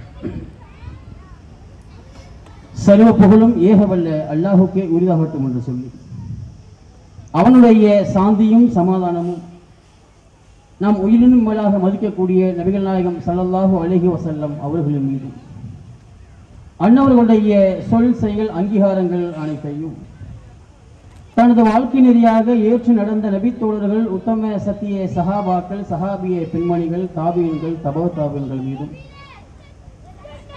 குறிப்பாக இந்த மாபெரும் திருமணை கூட்டத்தில் பங்கெடுத்துக் கொண்டிருக்கிற நம் அனைவர்கள் மீது அல்லாஹ்வின் மாபெரும் சாந்தியும் பற்றா பெருங்கருணையும் என்றென்றும் நின்றளவட்டும் என்று சொல்லி எனது உரையை ஆரம்பம் செய்கின்றேன். கண்ணியத்திற்குரிய எல்லாம் அல்ல அல்லாஹு ஜல்ல ஷானாஹு தஆலாவின் நல்லடியார்கள், அன்பிற்கினிய சகோதர சகோதரிகளே, இந்த நல்ல தருணத்திலே இஸ்லாத்தில் முழுமையாக நுழைந்து விடுங்கள் என்கிற தலைப்பின் கீழ் ஒரு சில செய்திகளை நாம் பார்க்கவிருக்கிறோம். இந்த உலகத்தில் அல்லாஹ் ரப்பல் ஆலமீன் ஏராளமான ஜீவராசிகளை அல்லாஹ் படைத்திருக்கிறார். அந்த ஏராளமான படைப்புகளுக்கு மத்தியிலே இந்த மனித படைப்பை மாத்திரம் ஒரு சிறந்த படைப்பாக ஒரு அழகான படைப்பாக அல்லாஹ் நம்மை படைத்திருக்கிறார். இந்த மனித சமுதாயத்தை படைத்து அந்த மனித சமுதாயத்தை பக்குவப்படுத்துவதற்காக வேண்டி அந்த மனித சமுதாயத்திலிருந்தே அல்லாஹ் ரப்பல் ஆலமீன் நபிமார்களையும் தேர்வு செய்திருக்கிறார். அப்படி அந்த மனித சமுதாயத்திலிருந்து உருவாக்கப்பட்ட அந்த நபிகள் அந்த மக்களுக்கு மத்தியிலே இருக்கக்கூடிய தீமைகளுக்கு எதிராக பிரச்சாரம் செய்தார்கள். அந்த தீமைகளுக்கு எதிராக பிரச்சாரம் செய்வதற்கு முன்னதாக அனைத்து சமுதாயத்திற்கு வந்த அனைத்து நபிமார்களுமே முதல் விஷயமாக எந்த கொள்கையை அந்த மக்களுக்கு மத்தியிலே வைத்தார்கள் என்று சொன்னால் திரு கலிமாவை, லா இலாஹ இல்லல்லாஹ் என்கிற அந்த திரு கலிமாவை வணங்குவதற்கு தகுதியானவன் அல்லாஹ்வை தவிர யாரும் இல்லை என்கிற அந்த ஏகத்துவ கொள்கையைத்தான் முதல் விஷயமாக அந்த மக்களுக்கு மத்தியில் எடுத்து சொல்லுவாங்க. அதன் பிறகுதான் அந்த மக்கள்கிட்ட இருக்கக்கூடிய அந்த தீமைகளை எதிர்த்து குரல் கொடுப்பார்கள். இப்ப வணங்குவதற்கு தகுதியானவன் அல்லாஹ்வை தவிர யாரும் இல்லை என்கிற கொள்கையை அந்த மக்களுக்கு மத்தியிலே சொல்லும் பொழுது ஒரு நபியாக இருந்தாலும் கூட அவர்களுக்கு எதிர்ப்புகள் வருவது நம்ம அன்றாடம் பார்த்தா வந்திருக்கிறோம். பல வரலாறுகளை பாட்டி பார்த்தோம்னா இந்த ஏகத்துவ கொள்கையை இந்த தௌஹீது கொள்கையை மக்களுக்கு மத்தியிலே சொல்கின்ற பொழுது நபி என்று கூட பார்க்காமல் பல எதிர்ப்புகளை காட்டியிருக்கிறார்கள். அதற்கும் பல வரலாற்று சான்றுகள் இருப்பதை நம்ம பார்க்கிறோம். இதற்கு ஒரு சான்றை மாத்திரம் சொல்லிட்டு நான் தலைப்புக்குள்ள போறேன். ஏன்னு சொன்னா அல்லாஹ்வுடைய தூதர் ஒரு கட்டத்தில் சகாபாக்களுக்கு மத்தியில் உரை நிகழ்த்தி கொண்டிருக்கிறார்கள். இப்போ உரை நிகழ்த்தி கொண்டிருக்கிற நேரத்தில் அல்லாஹ்வுடைய தூதர் சொல்றாங்க, ஒரு காலத்தில் ஒரு இறை தூதர் இருந்தார், ஒரு நபி இருந்தார். ஒரு காலத்தில் இறை தூதர் இருந்தார். அவர் அந்த சமுதாய மக்களுக்கு வணங்குவதற்கு தகுதியானவன் அல்லாஹ்வை தவிர யாரும் இல்லை என்கிற அந்த ஏகத்துவ கொள்கையை எடுத்துரைத்தார். அப்படி அந்த கொள்கையை சொல்லக்கூடிய நேரத்தில் அந்த மக்கள் என்ன செஞ்சாங்க தெரியுமா? ஒரு நபியை அல்லாஹ்வுடைய தூதர் சொல்றாங்க, ஒரு காலத்தில் ஒரு நபி இருந்தாங்க. இந்த ஏகத்துவ கொள்கையை சொல்லும் பொழுது அவர்களுக்கு ஏற்பட்ட துன்பம் எந்த அளவுக்கு சொன்னா ஒட்டுமொத்த மக்களும் அந்த இறை தூதரை வீதியிலேயே போட்டு அடிக்கிறாங்க. அடினா சாதாரணப்பட்ட அடி கிடையாது. எந்த அளவுக்கு அடி என்று சொன்னால் கடுமையான முறையில் தாக்குதல். எந்த அளவுக்குன்னா ஒட்டுமொத்த ரத்தமும் வெளியில் வரக்கூடிய அளவுக்கு ஒரு நபியை தாக்குகிறார்கள். அப்ப ரத்த வெள்ளத்தோட நடு வீதியில ஒரு இறை தூதரை ஒரு நபியை அடிச்சு ரோட்ல போட்டு போன பிறகு அந்த இறை தூதர் என்ன செஞ்சார் தெரியுமா? ஒரு துணி எடுத்து முகங்கத்துல வடியக்கூடிய அந்த ரத்தத்தை எல்லாம் தொடச்சிட்டு அந்த மக்களை பார்த்து அல்லாஹ்விடத்துல பிரார்த்தனை செய்யறாங்க. எப்படி செய்யறாங்க? யா அல்லாஹ், இவர்கள் மார்க்கத்தை பத்தி அறியாத நிலையிலே நீ அடிச்சுட்டு போயிட்டாங்க, விளங்காம இருக்கிறாங்க, தெரியாம அடிச்சுட்டாங்க, அவங்கள மன்னிச்சிரு என்று கேட்கிறாங்க. ஒரு நபி ரத்த வெள்ளத்துல ரோட்ல அடிச்சு போட்ட பிறகும் கூட அந்த மக்களை பத்தி என்ன நினைக்கிறாங்க? விளங்காம செஞ்சுட்டாங்க, மக்களுக்கு தெரியல, அறியாமை செய்து விட்டார்கள் என்கிற செய்தி அல்லாஹ்வுடைய தூதர் ஒரு நபியை இப்படி தாக்கின சம்பவத்தை சொல்லும் பொழுது எதிர்த்தாப்புல இப்னு மஸ்ஊத் ரலியல்லாஹு அவர்கள் இந்த சம்பவத்தை கேட்டுக்கிட்டு இருக்கிறாங்க. இந்த சம்பவத்தை கூட அவங்க தான் அறிவிக்கிறாங்க. புகாரில 3477வது செய்தியாக பதிவு செய்யப்பட்டிருக்கு. இப்னு மஸ்ஊத் ரலியல்லாஹு அவர்கள் என்ன சொல்றாங்கன்னா, அல்லாஹ்வுடைய தூதர் இந்த சம்பவத்தை எங்களுக்கு முன்னாடி சொல்லி காட்டும் பொழுது அப்படி லைவா பார்க்குற மாதிரியே எங்களுக்கு இருந்துச்சு. அப்படி நேர்ல பார்த்தா எப்படி இருக்கும்? ஒரு நபியை எந்த அளவுக்கு அடிச்சிருப்பாங்க, அவருடைய உடம்புல இருந்து எந்த அளவுக்கெல்லாம் ரத்தம் வந்திருக்கும், எவ்வளவு வேதனைப்பட்டிருப்பாங்க என்பதை எங்களுக்கு அப்படியே நேர்ல பார்க்கிற மாதிரி இருந்துச்சு. யார் சொல்றா? இப்னு மஸ்ஊத் ரலியல்லாஹு அவர்கள் சொல்றாங்க. அந்த அளவிற்கு ஒரு நபியை கூட தாக்கி இருக்கிறாங்கன்னு சொன்னா, இந்த ஏகத்துவ கொள்கையை மக்களுக்கு மத்தியில் எடுத்து சொன்னா இதுதான் நடக்கும். அது நபியாக இருந்தாலும் சரி, நாம இருந்தாலும் சரி, இது நடக்கத்தான் செய்யும், மாற்று கருத்தே கிடையாது. எதிர்ப்புகள் இல்லாமல் ஏகத்துவம் வளராது என்பதுதான் வரலாற்று செய்தி. இது நம்ம முதல்ல என்ன செய்யணும்? உள்ளத்துல பதிய வைத்துக் கொள்ளணும். இப்ப நம்ம அடுத்து நம்ம தலைப்புக்குள்ள போவோம். இந்த தெருமுனை கூட்டத்துடைய முக்கியமான நோக்கம் என்ன என்று பார்த்தால், எந்த ஏகத்துவ கொள்கைக்காக, எந்த சத்திய கொள்கைக்காக நபிமார்கள் அடி வாங்கினார்களோ, சகாபாக்கள் அடி வாங்கினார்களோ, பல நாடுகளுக்கெல்லாம் சகாபாக்கள் சகாபிய பெண்மணிகள் விரட்டி அடிக்கப்பட்டார்களோ, ஹிஜ்ரத் செய்தார்களோ, அப்படிப்பட்ட அந்த இணை வைப்பு கொள்கை என்பது ஏகத்துவ கொள்கையை சொல்லும் பொழுது விரட்டி அடிக்கப்பட்ட சகாபாக்கள் எதற்காக விரட்டி அடிக்கப்பட்டாங்க? இந்த கொள்கையை சொன்னதுனால தானே. அப்படிப்பட்ட அந்த இணை வைப்பு கொள்கை இன்னைக்கு நம்முடைய சமுதாயத்தில் சர்வ சாதாரணமாக நுழைஞ்சிருக்குதா இல்லையா? இதற்குத்தான் அல்லாஹ்வுடைய தூதருக்கு அடி வாங்கினாங்களா? மக்காவிலிருந்து மதீனாவிற்கு ஹிஜ்ரத் செய்து போனது இதற்காகத்தானா? திரும்ப இணை வைப்பு கொள்கை நம்முடைய சமுதாயத்தில் உருவெடுத்து வருவதற்குத்தான் அல்லாஹ்வுடைய தூதர் இவ்வளவு கஷ்டப்பட்டாங்களா? சகாபாக்கெல்லாம் அதற்குத்தான் எதிர்களுக்கு மத்தியில் அடி வாங்கினார்களா? சிந்திக்கணுமா இல்லையா? இப்ப இவ்வளவு கஷ்டத்துக்கு மத்தியில் அடி வாங்கி எதற்காக? இப்ப இந்த கொள்கையை சொல்லும் பொழுது இது போன்ற பிரச்சனைகள் வரும் என்பது உண்மை. ஆனா அல்லாஹ் ரப்பல் ஆலமீன் திருமறை குர்ஆன்ல இந்த இணை வைப்பு கொள்கையை பற்றி பேசும் பொழுது, இணை வைப்பு கொள்கைன்னா இணை வைத்தல் என்பது பல வகையில வரும். அதில் ஒன்று தர்கா வழிபாடு, தாயத்து வழிபாடு, பில்லி சூனியம், மௌலது, இது போன்ற விஷயங்கள் அனைத்துமே இணை வைப்பு தான். இணை வைப்புன்னா அல்லாஹ் அல்லாத, அல்லாஹ்விற்கு இருக்கக்கூடிய ஆற்றல் ஒரு கல்லுக்கோ மரத்துக்கோ கபருக்கோ தாயத்துக்கோ தகுடுக்கோ எதற்கு இருக்குதோ அதெல்லாம் அல்லாஹ்விற்கு இணையாக வைத்தால் அது இணை வைப்பு. அப்ப இந்த கொள்கையை பற்றி, இந்த இணை வைப்பு கொள்கையை பற்றி இஸ்லாம் எந்த அளவுக்கு எதிர்க்குது? திருமறை குர்ஆன் 4வது அத்தியாயம் 48வது வசனத்தில் அல்லாஹ் சொல்லும் பொழுது எப்படி சொல்றான்? இன்னல்லாஹ லா யஃபிரு ஐ யுஸ்ரக பிஹி வ யஃபிரு மா தூன ஸாலிக லிமன் யஷா. அதாவது அல்லாஹ்விற்கு இணை கற்பிக்கப்படுவதை அல்லாஹ் ஒருபோதும் மன்னிக்க மாட்டான். அதற்கு கீழ்நிலையில் உள்ள பாவத்தை வேண்டுமானால் தன் நாடியவர்களுக்கு மன்னிப்பான். அல்லாஹ்விற்கு இணை கற்பிக்கக்கூடியவர் மிகப்பெரிய பாவத்தை தான் கற்பனை செய்தார் என்று அல்லாஹ் வசனத்தில் சொல்றான். இப்ப அல்லாஹ்விற்கு இணை வைக்கக்கூடிய அந்த கொள்கை இருக்குல்ல, அது தர்கா வழிபாடாகவும் இருக்கட்டும், அது எப்படிப்பட்ட கொள்கையா? இது ஒரு மிகப்பெரிய பாவத்தை அவர்கள் கற்பனை செய்கிறார்கள். சாதாரணப்பட்ட பாவமே கிடையாது, மிகப்பெரிய பாவம், பெரும் பாவம். இதற்கு நிரந்தர நரகத்தை தவிர ஒரு கூலி கிடையாது. அப்ப இந்த வசனத்துல அல்லாஹ் இந்த செய்தியை சொல்றான். சொல்லிட்டு அடுத்து இன்னொரு இடத்துல அல்லாஹ் சொல்லுகிறான், நாமெல்லாம் இன்னைக்கு தர்கா வழிபாட்டில் மூழ்கி கொண்டு இருக்கக்கூடிய ஒரு காலம் இருந்துச்சு. இன்றைக்கு அதையெல்லாம் விட்டு விலகி வந்திருக்கிறோம்ல. இன்னைக்கு இந்த கொள்கை கூடாது என்று வீதி வீதியாக, தெரு தெருவாக, திருமுனை கூட்டங்கள் மூலமாக, பெண்கள் பயான்கள் மூலமாக, பொதுக்கூட்டங்கள் மூலமாக, மாநாடுகள் மூலமாக இந்த ஷிர்க்குக்கு எதிராக தொடர்ந்து பிரச்சாரம் பண்ணிட்டு இருக்கிறோமா இல்லையா? இந்த கொள்கையை பற்றி அல்லாஹ் எவ்வளவு எளிமையா சொல்றான் தெரியுமா? இந்த கொள்கையினால ஒரு புண்ணியமும் கிடையாது என்று மக்களுக்கு மிக அழகாக புரியக்கூடிய வகையில ஒரு கிளிப்பிள்ளைக்கு சொல்ற மாதிரி சொல்றான் இறைவன்.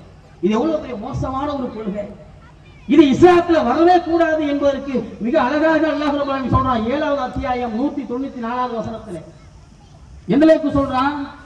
இன்னல்லதீன ததுஊன மின் தூனில்லாஹி இபாதுன் அம்சாலுக்கும் ஃபஅதூஹும் ஃபல்யஸ்தஜீபு லக்கும் இன் குன்தும் சாதிகீன். இறைவன் சொல்லக்கூடிய செய்தி என்ன சொல்றான் தெரியுமா? அல்லாஹ்வை அன்றி நீங்கள் யாரை அழைக்கிறீர்களோ, அல்லாஹ்வை விட்டாச்சு, அல்லாஹ்வை விட்டுட்டு நீங்க யாரிடத்துல போய் கையேந்திரீங்களோ, யாரை அழைக்கிறீங்களோ அவர்கள் யார் தெரியுமா? உங்களை போல அடிமை. இறைவன் சொல்லக்கூடிய செய்தி, நான் சொல்லலை. இதோ தௌஹீத் ஜமாஅத்துக்காரங்க சொந்தமாக உருவாக்கி வைத்துக் கொண்டு சொல்லக்கூடிய செய்தி அல்ல இது. எப்படிப்பட்ட செய்தி? அல்லாஹை விட்டுட்டு நீங்கள் யாரிடத்துல போய் கையேந்திரீங்களோ அவர்கள் யார் என்று சொன்னால் உங்களை போல அடிமை. நம்ம எப்படி அல்லாஹ்விற்கு அடிமையோ அதே போன்றுதான் கபரில் அடங்கி இருக்கக்கூடிய யாராக இருந்தாலும் சரி அவரும் அல்லாஹ்விற்கு அடிமை. சொல்லிட்டு அடுத்து அல்லாஹ் ஒரு கேள்வியை கேட்கிறான். இதில் நீங்கள் உண்மையாளர்களாக இருந்தால் அவர்களை அழைத்து பாருங்கள், அவர்கள் உங்களுக்கு பதில் தரட்டும். தருவாங்களா? நாம போய் கையேந்து கேட்கிறோமே, மகான் என்கிற பெயர்ல, அவுலியாக்கள் என்கிற பெயர்ல அல்லாஹை விட்டுட்டு போய் கையேந்திரம்ல அழைச்சி பாருங்க, பதில் தருவாங்களா என்று அல்லாஹ் இந்த வசனத்துல கேட்கிறான். 7வது அத்தியாயம் 194வது வசனம் திருமறை குர்ஆன் இருந்துச்சுன்னா எடுத்து பார்த்துக்கிறீங்க. ஏன்னா தௌஹீத் ஜமாஅத்து ஏதோ சொந்த கருத்தை சொல்லி இதை ஒட்டி பல பிரச்சனைகள் செய்வது என்பது இங்க நோக்கம் அல்ல. மார்க்கத்தை மக்கள் விளங்கிக் கொள்ளணும், அதுக்காக சொல்கிறோம். திருமறை குர்ஆனுடைய வசனத்தை தான் எடுத்து சொல்றோமே தவிர எங்களுடைய சொந்த கருத்தை சொல்லலை. இப்ப இந்த வசனத்துல இவ்வளவு அழகா சொல்றான்ல, நம்மள மாதிரி அடிமைங்கிறான். இப்ப நம்ம என்ன செய்யணும்? அப்ப நம்முடைய எஜமான் யாரு? இப்ப எஜமான இடத்துல தானே கையேந்திர, அடிமைகிட்ட போய் கையேந்திராமா? அல்லாஹ்வென்று யாரை அழைக்கிறீங்களோ அவங்க உங்களை போல அடிமைன்னு அல்லாஹ் சொன்ன பிறகு அல்லாஹ்வாக இருக்கிற எஜமான இடத்துல கையேந்துவதுதானே ஒரு சரியான முஸ்லீமுடைய மூமின்களுடைய அடையாளமாக இருக்கணும். அதை விட இன்னும் தெளிவா அல்லாஹ் சொல்றான். எந்த அளவுக்கு சொல்றான்னா 22வது அத்தியாயம் 73வது வசனம் திருமறை குர்ஆன்ல எந்த அளவுக்கு அல்லாஹ் சொல்றான்னா மனிதர்களை கூப்பிடுறான். எப்படி கூப்பிடுறான்? மனிதர்களே அப்படின்னு கூப்பிடுறான் அல்லாஹ். மனிதர்களே உங்களுக்கு ஒரு உதாரணம் சொல்றேன், அது செவிதாழ்த்து கேளுங்கிறான். நல்லா கவனிக்கணும், இந்த வார்த்தையை கவனிக்கணும். இறைவன் சொல்லக்கூடிய இந்த வார்த்தை என்பது மிக முக்கியம். உங்களுக்கு ஒரு உதாரணத்தை சொல்றேன், அதை நல்ல செவிதாழ்த்து கேளுங்க. ஏன் இப்படி அல்லாஹ் சொல்றான்? கேட்கறதுல பலவிதம். இப்ப பள்ளிக்கூடத்துல வாத்தியார் பாடம் நடத்துறாருன்னு வச்சுக்குவோம். எல்லாம் ஸ்டூடெண்ட்ஸ் எல்லாம் நல்ல பாடத்தை கவனிக்கடா அப்படின்னு சொன்னா என்ன அர்த்தம்? சும்மா நார்மலா கவனிப்பான். நல்ல செவிதாழ்த்தி கவனிடா, நல்லா நல்லா கவனிடா என்று சொல்லும் பொழுது கூடுதல் கவனம் எடுக்க வேண்டும் என்பதற்காக அப்படிப்பட்ட வார்த்தையை பயன்படுத்துவாங்க. அல்லாஹ் என்ன சொல்றான்? சாதாரணமா கவனிங்கள் என்று சொல்லாம நான் உங்களுக்கு உதாரணம் சொல்ல போறேன், நல்ல செவிதாழ்த்தி கேளுங்க என்று சொல்லிட்டு அல்லாஹ் சொல்றான். அல்லாஹை விட்டுட்டு நீங்கள் யாரிடத்துல போய் கையேந்திரீங்களோ அவர்கள் அனைவரும் ஒன்று தண்டாலும் சரி. இப்ப ஈசால இருக்கக்கூடிய அனைத்து தர்யாக்கள் இருக்கிற மகான்களை எடுத்துக்கோமே, எல்லாரும் ஒன்று தரலட்டும், ஒன்றும் பிரச்சனை இல்லை. எல்லாரும் ஒன்று திரண்டாலும் ஒரு ஈயை கூட படைக்க முடியாது. ஒரு ஈ இருக்குல்ல, ஈ கொசு ஈ, இந்த பலாப்பழ மாம்பழ சீசன்கள்ல பஸ் ஸ்டாண்ட்ல கண்ணாப்பழம் முக்கியம் இல்லை, அந்த ஈ தான். யாரை அல்லாஹை விட்டுட்டு நீங்க யாரை அழைக்கிறீங்களோ அவர்கள் எல்லாரும் ஒன்று திரண்டாலும், ஒரு மகான் மட்டும் இல்ல ஒட்டுமொத்த மகானும் ஒன்று திரண்டாலும் ஒரு ஈயை கூட படைக்க முடியாது சொல்லிட்டு அடுத்து சொல்றான். ஈ படைக்க முடியாதுன்னு மட்டும் சொல்லல, அந்த ஈ அவருடைய பொருளை ஏதாவது ஒண்ணு தூக்கிட்டு போயிட்டா அதை கூட அவரால் காப்பாற்ற முடியாது. இறைவன் சொல்லக்கூடிய செய்தி 22வது அத்தியாயம் 73வது வசனம். சரி, மகானுக்குன்னு உள்ள பொருள் என்ன இருக்கும்? ஒரு ஈயை படைக்க முடியாதுன்னு சொல்வது மட்டும் இல்லாம அந்த ஈ அவருடைய பொருளை தூக்கிட்டு போயிட்டா அதை கூட அந்த மகானால காப்பாற்ற முடியாது என்று அல்லாஹ் சொல்றான்ல. என்ன பொருள் இருக்கும்? நம்ம எல்லாம் பார்த்திருக்கிறோம் ஒரு காலத்துல, அந்த தர்கா வழிபாட்டு கொள்கைகள் இருக்கும்போது பார்த்திருக்கோம்ல, கந்தூரி கடையில பார்த்திருப்போம்ல, மகானுக்குன்னு வைக்கிற பேரிச்சம்பளம் இருக்கும், சக்கரை இருக்கும், சீனி இருக்கும், அதுல மல்லிகைப்பூ தூவி இருக்கும், இதெல்லாம் இருக்கும்ல. அங்க வந்து ஒரு ஈ வந்து அந்த சர்க்கரையை அப்படி எடுத்துக்கிட்டு அப்படி பறந்துச்சுன்னா என்னுடைய சர்க்கரையை எடுத்துக்கிட்டு போறான்னு அந்த அவுளியானாலேயே காப்பாற்ற முடியாதான், மீட்டெடுக்க முடியாதான். எவ்வளவு அழகா புரியுற மாதிரி சொல்றான் பாருங்க. அந்த ஈ அவருடைய பொருளை எடுத்துக்கிட்டு போயிட்டு அதையே அவரால் மீட்க முடியாது. தேடுபவனும் தேடப்படுபவனும் பலகீனமாகத்தான் இருக்கிறார்கள் என்று அல்லாஹ் அந்த வசனத்துல சொல்றான். தேடுற நாமளும் பலவீனம், யார் இடத்துல போய் தேடுறோமோ அவரும் பலவீனம். பலமானவன் அவன் இருக்கிறான், இறைவன் அவன்கிட்ட கேளுகிறான். அப்போ ஒரு ஈயை கூட படைக்க முடியாது, அந்த ஈ ஒரு பொருளை எடுத்துக்கிட்டு போனா அதையும் அவனால் காப்பாற்ற முடியாது என்கிற நிலை இருக்கும் பொழுது இப்ப நம்முடைய சமுதாயம் செய்யக்கூடிய காரியம் என்ன?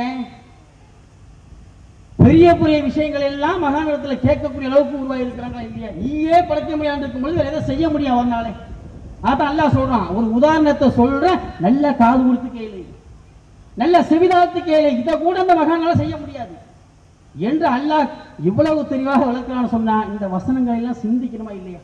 நான் சொன்னதெல்லாம் திருமறை குர்ஆன் வசனம், என் சொந்த கருத்து அல்ல. திருமறை குர்ஆன்ல இந்த வசனம் எல்லாம் இருக்கா இல்லையான்னு சொல்லிட்டு மார்க்கத்தை படிச்ச ஆலிமிசாக்கள்கிட்ட ஹஜரத்திட்ட கேட்டு பாருங்க, இந்த வசனம் இருக்கா இல்லையா கேட்டு பாருங்களேன், கண்டிப்பா இருக்கும்.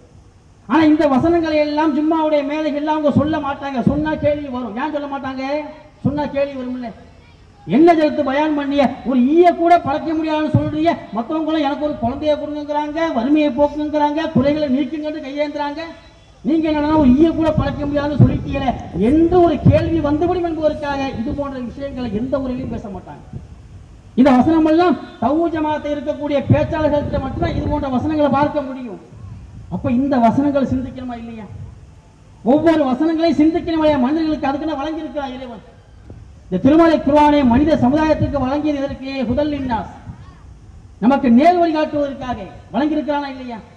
தான் அல்லாஹ் சொல்றான் எந்த அளவுக்கு, அப்பலா யததப்பருனல் குர்ஆன் அம்மாலா குலுபின் அக்ஃபாலுஹா, இந்த குர்ஆனை பத்தி நீங்க படிக்க மாட்டீங்களா, சிந்திக்க மாட்டீங்களா, உங்களுடைய உள்ளங்களில் பூட்டுக்கள் எதுவும் போடப்பட்டிருக்கா என்று அல்லாஹ் கேட்கிறான்னு சொன்னா சிந்திச்சு பாருங்க. இப்ப இவ்வளவு இன்னும் நிறைய வசனம் இருக்கு, நேரம் பத்தாது. ஏராளமான வசனங்கள் இனவெழிப்பு கொள்கைக்கு எதிராக திருமறை குர்ஆன் பேசுது. அதெல்லாம் எடுத்து போட்டோம்னா நேரம் பத்தாது. இப்ப இவ்வளவு வசனங்கள் நம்ம சிந்திக்காம இருக்கிறோமே, யோசனை பண்ணி பாருங்களேன். உதாரணத்துக்கு நம்மளும் ஒரு காலத்தில் தர்கா வழிபாட்டில் இருந்தோம்லே, இந்த தர்கா வழிபாட்டு கொள்கையை மெருகேற்றுவதற்காகவே சில இஸ்லாமிய கீதங்கள் வச்சிருக்கிறாங்க. இந்த தர்கா வழிபாட்டு இந்த பெண்கள் தரப்புல அதிகமா நம்பிடுவாங்க.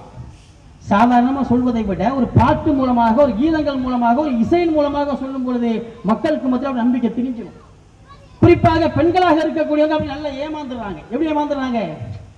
இஸ்லாமிய கீதம் என்கிற பெயரில் தர்கா வழிபாட்டு கொள்கைக்கு மெருகேற்றக்கூடிய வகையில் சில பாடல்கள் இருக்குதா இல்லையா? நம்ம ஷேக் முகமதுன்னு சொல்றது பாடிப்பார்ல பாடகர் ஷேக் முகமது, அவருடைய பாட்டெல்லாம் கேட்டுக்கிறீங்களா? அப்படி தர்கா வழிபாட்டு அப்படி மெருகேற்றுற மாதிரி இருக்கும் ஒவ்வொரு பாடலும். ஒரு பாட்டில் எப்படி சொல்லிப்பாரு, ஆரம்பிச்சாருன்னா போதும். நாங்களாம் ஒரு காலத்தில் அந்த பாட்டை படிச்சுக்கிட்டு இருந்தவங்க தான். எப்படி ஆரம்பிப்பாரு? தமிழ்நாட்டு தர்காக்களின் தொடர்ச்சியினை கேள்வி ஆரம்பிப்பாரு. தமிழ்நாட்டில் எத்தனை தர்காக்கள் இருக்கோ அத்தனையும் நான் சொல்ல போறேன் பாட்டில் சொல்லிட்டு ஆரம்பிப்பாரு. எப்படி ஆரம்பிப்பாரு? தமிழகத்து தர்காக்களை பார்த்து வருவோம்னு ஆரம்பிப்பாரு. இப்ப இந்த பாட்டை பாடும்பொழுது கூட பல ஊர்களில் பல பிரச்சனை வந்துச்சு. எந்த அளவுக்கு? அதையும் எங்க ஊர் தர்காவை அவர் சேர்க்கல, இது ஒரு கேள்வி. தர்காக்கள்ல தமிழ்நாட்டு தர்காவில் எல்லா தர்காவை பத்தியும் சேர்க்கும் போது பாடினார்ல, அதே எங்க ஊர் தர்காவை சேர்க்கலையப்பா, ஏன்பா சேர்க்கல? இதுல பெரிய கவலைப்படக்கூடிய விஷயமா அது இல்ல? அந்த எங்க ஊர் தர்காவை சேர்க்கிறனால அதை வச்சு நாளைக்கு மறுமையில சொர்க்கத்துக்கு போயிட போறோமா? நாளைக்கு மறுமையில கேள்வி கணக்கே இல்லாம அல்ல சொர்க்கத்துக்கு நம்ம அனுப்பிவிட போறோம்னா இது ஒரு பெரிய கவலையா? தினமும் பஜ்ருக்கு எந்திரிக்க மாட்டோம், அதை பத்திலாம் நம்ம மக்களுக்கு கவலை இல்லை. ஐவேல தொழுகையை பத்தி கவலைப்பட மாட்டோம், அதை பத்தி நம்ம மக்களுக்கு சிந்தனை இல்லை. எது கவலை? எங்க ஊர் தர்காவையா சேர்க்கும் போது பாட்டுல சேர்க்கல, இது ஒரு பெரிய கவலை சமுதாய மக்களுக்கு இருக்குதா இல்லையா? அவருடைய பாட்டு ஃபுல்லா இந்த தர்காக்களுக்கு மெருகூத்துறவையில்லை. இதனாலதான் பெண்கள் அதிகமான பெண்கள் தர்கா வழிபாட்டை நம்புவதற்கு காரணம் இது போன்ற இஸ்லாமிய பாடல்களும் தான். அதுல ஒரு பாட்டு ஒன்று பாடி பாருங்களேன். நான் கூட நம்முடைய டிஎன்டிஜே பேச்சாளர் அப்துல் ரஹ்மான் பிரிதோசி ஸ்டைலில் கொஞ்சம் போலான்னு நினைக்கிறேன். ஏன்னா அவர் அந்த ஸ்டைல பாட்டு பாடிட்டே சொல்லுவார்ல. அந்த ஷேக் முகமது அவர்கள் பாடக்கூடிய அந்த பாட்டை கேட்டுக்கிறீங்களா? எந்த அளவுக்கு பாடுவாரு? அவுலியாக்களின் தரிசனம் பெற்றால் ஆன்மாவுக்கு சுகம் சுகம், எவருக்கும் இதிலே சந்தேகம் வேண்டாம், ஏற்றுக்கொண்டோருக்கு ஜெயம் ஜெயம் படிச்சிருப்பாரு. இந்த பாட்டு எப்படிப்பட்ட பாட்டு தெரியுமா? திருமறை குர்ஆனை எதிர்த்து நிற்கக்கூடிய பாடல். இந்த ஃபர்ஸ்ட் லைனே, அவுலியாக்களின் தரிசனம் பெற்றால் ஆன்மாவுக்கு சுகம். ஆன்மாவுக்கு சுகம் எங்க கிடைக்கும்? ஒரு உள்ளங்கள் அமைதி பெறணும். ஆன்மா சுகமா இருக்குன்னா எதை கிடைக்கும்? அல்ல எதை சொல்றான்? திருமறை குர்ஆன் தான் என்ன பண்ணும்? உள்ளத்தை அமைதிப்படுத்தும். அல்லாஹ் சொல்லக்கூடிய செய்தி. உள்ளங்கள் திருமறை குர்ஆன் மூலமாகத்தான் உள்ளங்கள் அமைதி வருகின்றன என்ற இறைவன் தெளிவாக சொல்லும் பொழுது, இல்ல இல்ல அவுலியாக்களத்துல தரிசனம் பெற்றால்தான் ஆன்மாவுக்கு சுகம் கிடைக்கும், எவருக்கும் இல்லை சந்தேகம் வேண்டாப்பா, இதை ஏத்துக்கிட்டீங்கன்னா ஜெயம் ஜெயம், இதுலதான் வெற்றி இருக்குங்கிறார். அப்ப இப்படி தர்காக்களுக்கு மெருகேற்றக்கூடிய வகையில பாடலை பாடியிருக்காங்க இல்லையா? ஆனா உண்மையிலே அவர் எப்படி தெரியுமா பாடி இருக்கணும்? உண்மையிலே இந்த பாட்டை அவர் மியூசிக் இல்லாம இசை இல்லாம அந்த ஹராமான விஷயம் இல்லாம எப்படி தெரியுமா பாடி இருக்கணும்? நான் சொல்றேன் கேளுங்களேன்.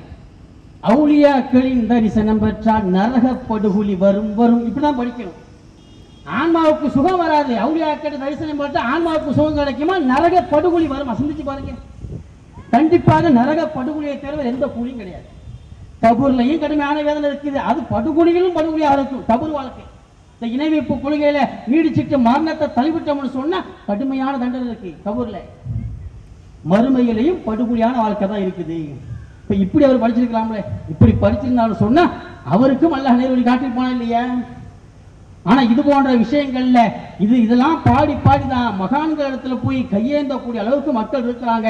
இதுல சில மக்கள் சொல்லக்கூடிய செய்தி தெரியுமா?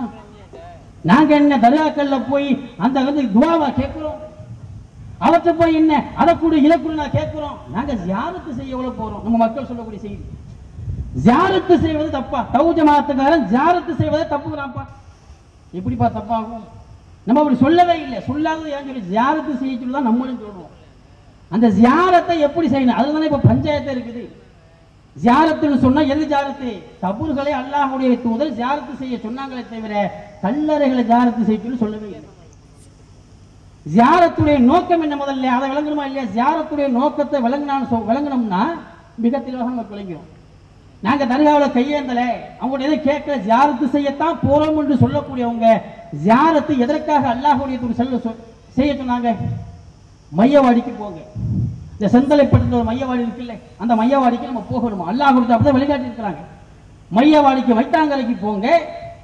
அந்த கபர்களுக்கு முன்னாடி நின்று கொண்டு என்ன சொல்லணுமா? அஸ்ஸலாமு அலைக்கும் தார கௌமின் மூமினின் வ இன்னா இன்ஷா அல்லாஹு பிக்கும் லாஹிகூன். இதை சொல்லிட்டு வாங்கனாங்க. இதுக்கு பேர் தான் ஜியாரத். என்ன அர்த்தம்? அங்க உள்ள கபர்கள் எல்லாம் பார்த்து அஸ்ஸலாமு அலைக்கும் சொல்லிட்டு நீங்க எல்லாம் முன்னாடி போயிட்டீங்க, நாங்களும் இங்கதான் வரப்போறோம்.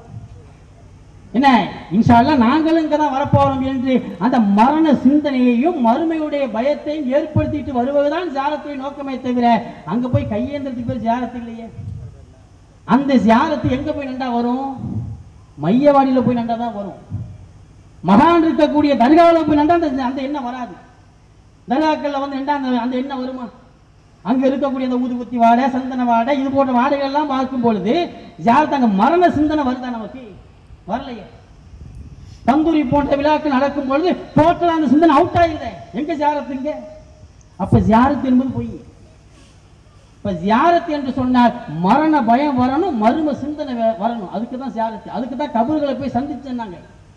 நம்ம கண்மாடி பார்க்கிறோம்ல, நம்மளோட ஒன்னா இருந்தவர், ஒன்றி பழகினவர், பக்கத்து வீட்டுக்காரரு, அவர் திடீர்னு இறந்து போயிட்டா அவரை கபூர்ல போய் பார்க்கும் பொழுது நம்மளோட தான் இருந்தாரு.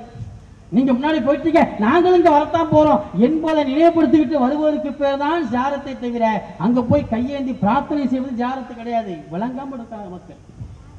இப்ப இதை கூட நாங்க சொல்றது காரணம் என்ன? மக்கள் இஸ்லாத்தை தெளிவாக புரிந்து கொள்ள வேண்டும் என்பதற்காக சொல்றோம். பிரிவினையை ஏற்படுத்துறதுக்காக சொல்லலை. எல்லாமே குர்ஆன் வசனங்கள் ஹதீஸ் தான். சொந்த கருத்தை நம்ம சொல்லலை. இன்னும் சொல்ல போனா அல்லாஹ் ரப்பல் ஆலமீன் திருமறை குர்ஆன்ல பல வசனங்கள்ல சொன்னாலும் கூட என்னிடத்துல மட்டும் கேளுங்க, நான் உங்களுக்கு தேவையானதை தருகிறேன் என்று அல்லாஹ் ரப்பல் ஆலமீன் எந்த அளவுக்கு சொல்றான்னு கேட்டா திருமறை குர்ஆன் 2வது அத்தியாயம் 186வது வசனத்துல மிக அழகாக விளக்குறான். எப்படி சொல்றான்? வைதா சாலக இபாதி அன்னி ஃபைன்னி கரீம். என்னை பற்றி என்னோட அடியார்கள் உம்மிடத்துல கேட்டால் நபியே நீங்கள் சொல்லுங்கள், நான் அருகில் இருக்கிறேன் என்று நபியே நீங்கள் சொல்லுங்கள். உஜீபு தாவத தாய் இதாதான். பிரார்த்திப்பவன் என்னிடத்துல பிரார்த்தனை செய்கின்ற பொழுது அந்த பிரார்த்தனைக்கு பதில் தர்றேன் நபியை நீங்க சொல்லுங்க. வல்யஸ்தஜீபூலி, என்னிடமே அவர்கள் பிரார்த்தனை செய்யட்டும். என்னையே அவர்கள் நம்பட்டும். அல்லஹும் யர்ஷுதூன், இதனால் அவர்கள் நேர் வழி பெறுவார்கள். இறைவன் சொல்லக்கூடிய செய்தி எப்படி இருக்கு? அதான் நபியே என்னை பத்தி அடியார்கள் நம்ம இடத்துல கேட்பாங்க, அல்லாஹ் பத்தி கேட்போம்ல. கேட்டா நான் அருகில் இருக்கிறேன் நீங்க சொல்லுங்க. அவர்கள் என்னிடத்துல துவா செய்யும் பொழுது அந்த துவாக்களுக்கு நான் பதில் தரேன்னு சொல்றேங்க. என்னிடமே பிரார்த்தனை செய்யட்டும், என்னை மட்டும் நம்பட்டும். இப்படி செஞ்சாதான் அவர்கள் நேர் வழி பெறுவார்கள். 2வது அத்தியாயம் 186 வசனம்.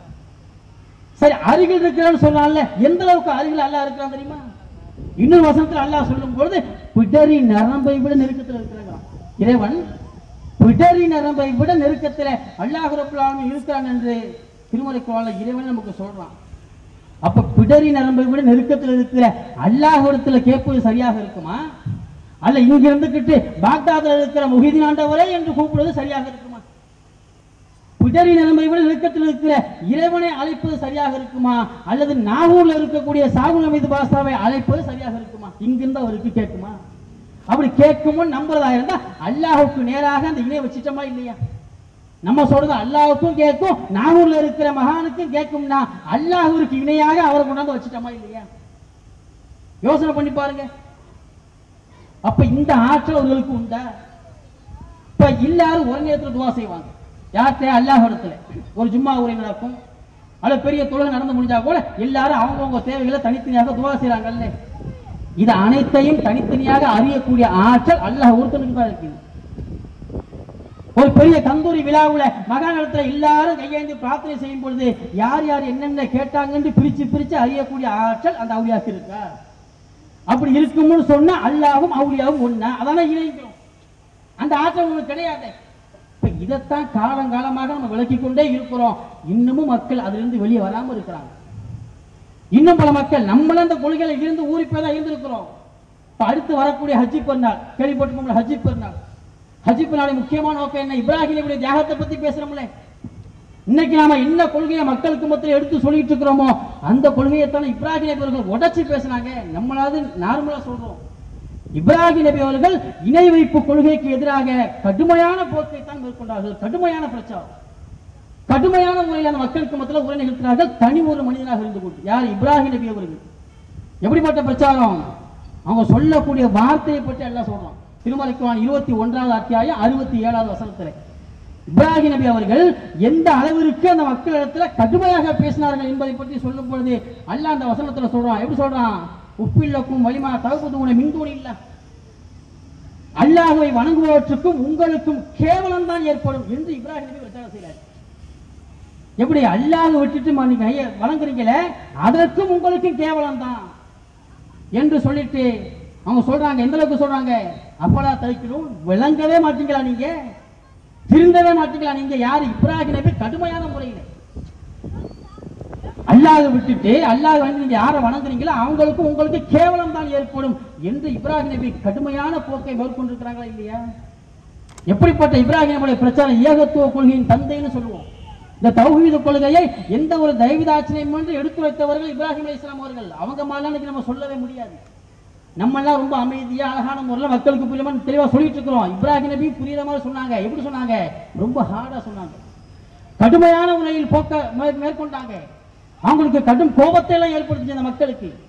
எந்த அளவுக்கு? இப்ராஹிமை நெருப்பு கொண்டத்தை தூக்கி வீசுங்கப்பா என்று சொல்லக்கூடிய அளவுக்கு கோபம் அவங்களுக்கு ஏற்படுச்சா இல்லையா? இந்த இணை வைப்பு கொள்கைக்கு எதிராக பேசும் பொழுது. அப்ப இவ்வளவு மக்கள் எதிர்த்து நின்றும் கூட இப்ராஹிம் நபி அவர்கள் தனி ஒரு மனிதனாக நின்று அதை பேஸ் பண்ணாங்களா இல்லையா? அதை பற்றி கூட அல்லாஹ் சொல்லும் பொழுது இன்ன இப்ராஹிம கான உம்மத்தன் காணித்தல் இல்லாஹி கனிஃபா வலம் யகுன் மினல் முஷ்ரிகீன் இவன் சொல்றான்.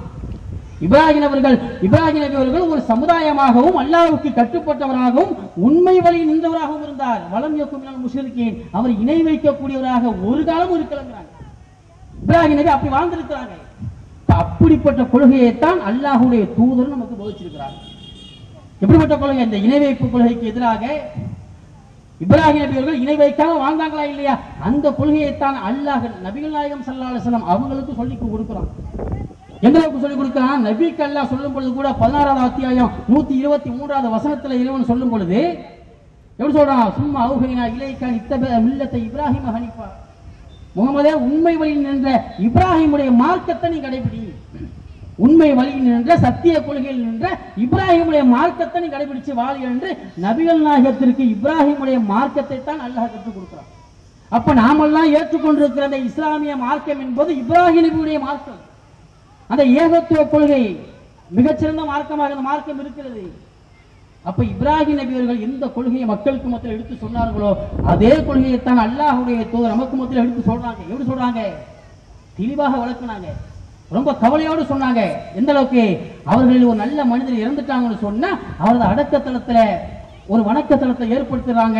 இவங்க தான் படைப்பினங்களிலேயே மிகவும் மோசமானவர்கள் என்று அல்லாஹ் கொடுத்து சொல்றாங்க.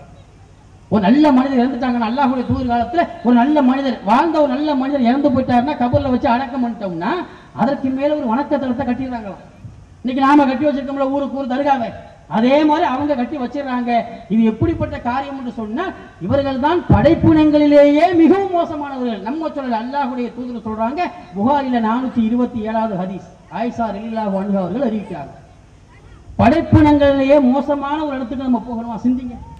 சமுதாய மக்கள் அனைவரும் சிந்திக்கணும். படைப்பினங்களை, மனித படைப்பை பத்தி அல்லாஹ் சொல்லும் பொழுது ஒரு அழகான படைப்பு என்று அல்லாஹ் சொல்றான், ஒரு சிறந்த படைப்பு என்று பேசுறோம். அதே நேரத்தில் அந்த படைப்பு எப்போ ஒரு மோசமான படைப்பாக மாறும் என்று சொன்னால், ஒரு நல்ல மனிதர் இறந்துட்டா அதன் மேல ஒரு அடக்கத்தலத்தை கட்டினாங்கன்னு சொன்னா அவர்கள் தான் படைப்பினங்களிலேயே மோசமானவர்கள் என்று அல்லாஹ்வுடைய தூதர் இது போன்ற விஷயங்கள் எடுத்து சொல்றாங்களே, சிந்திக்கணுமா இல்லையா?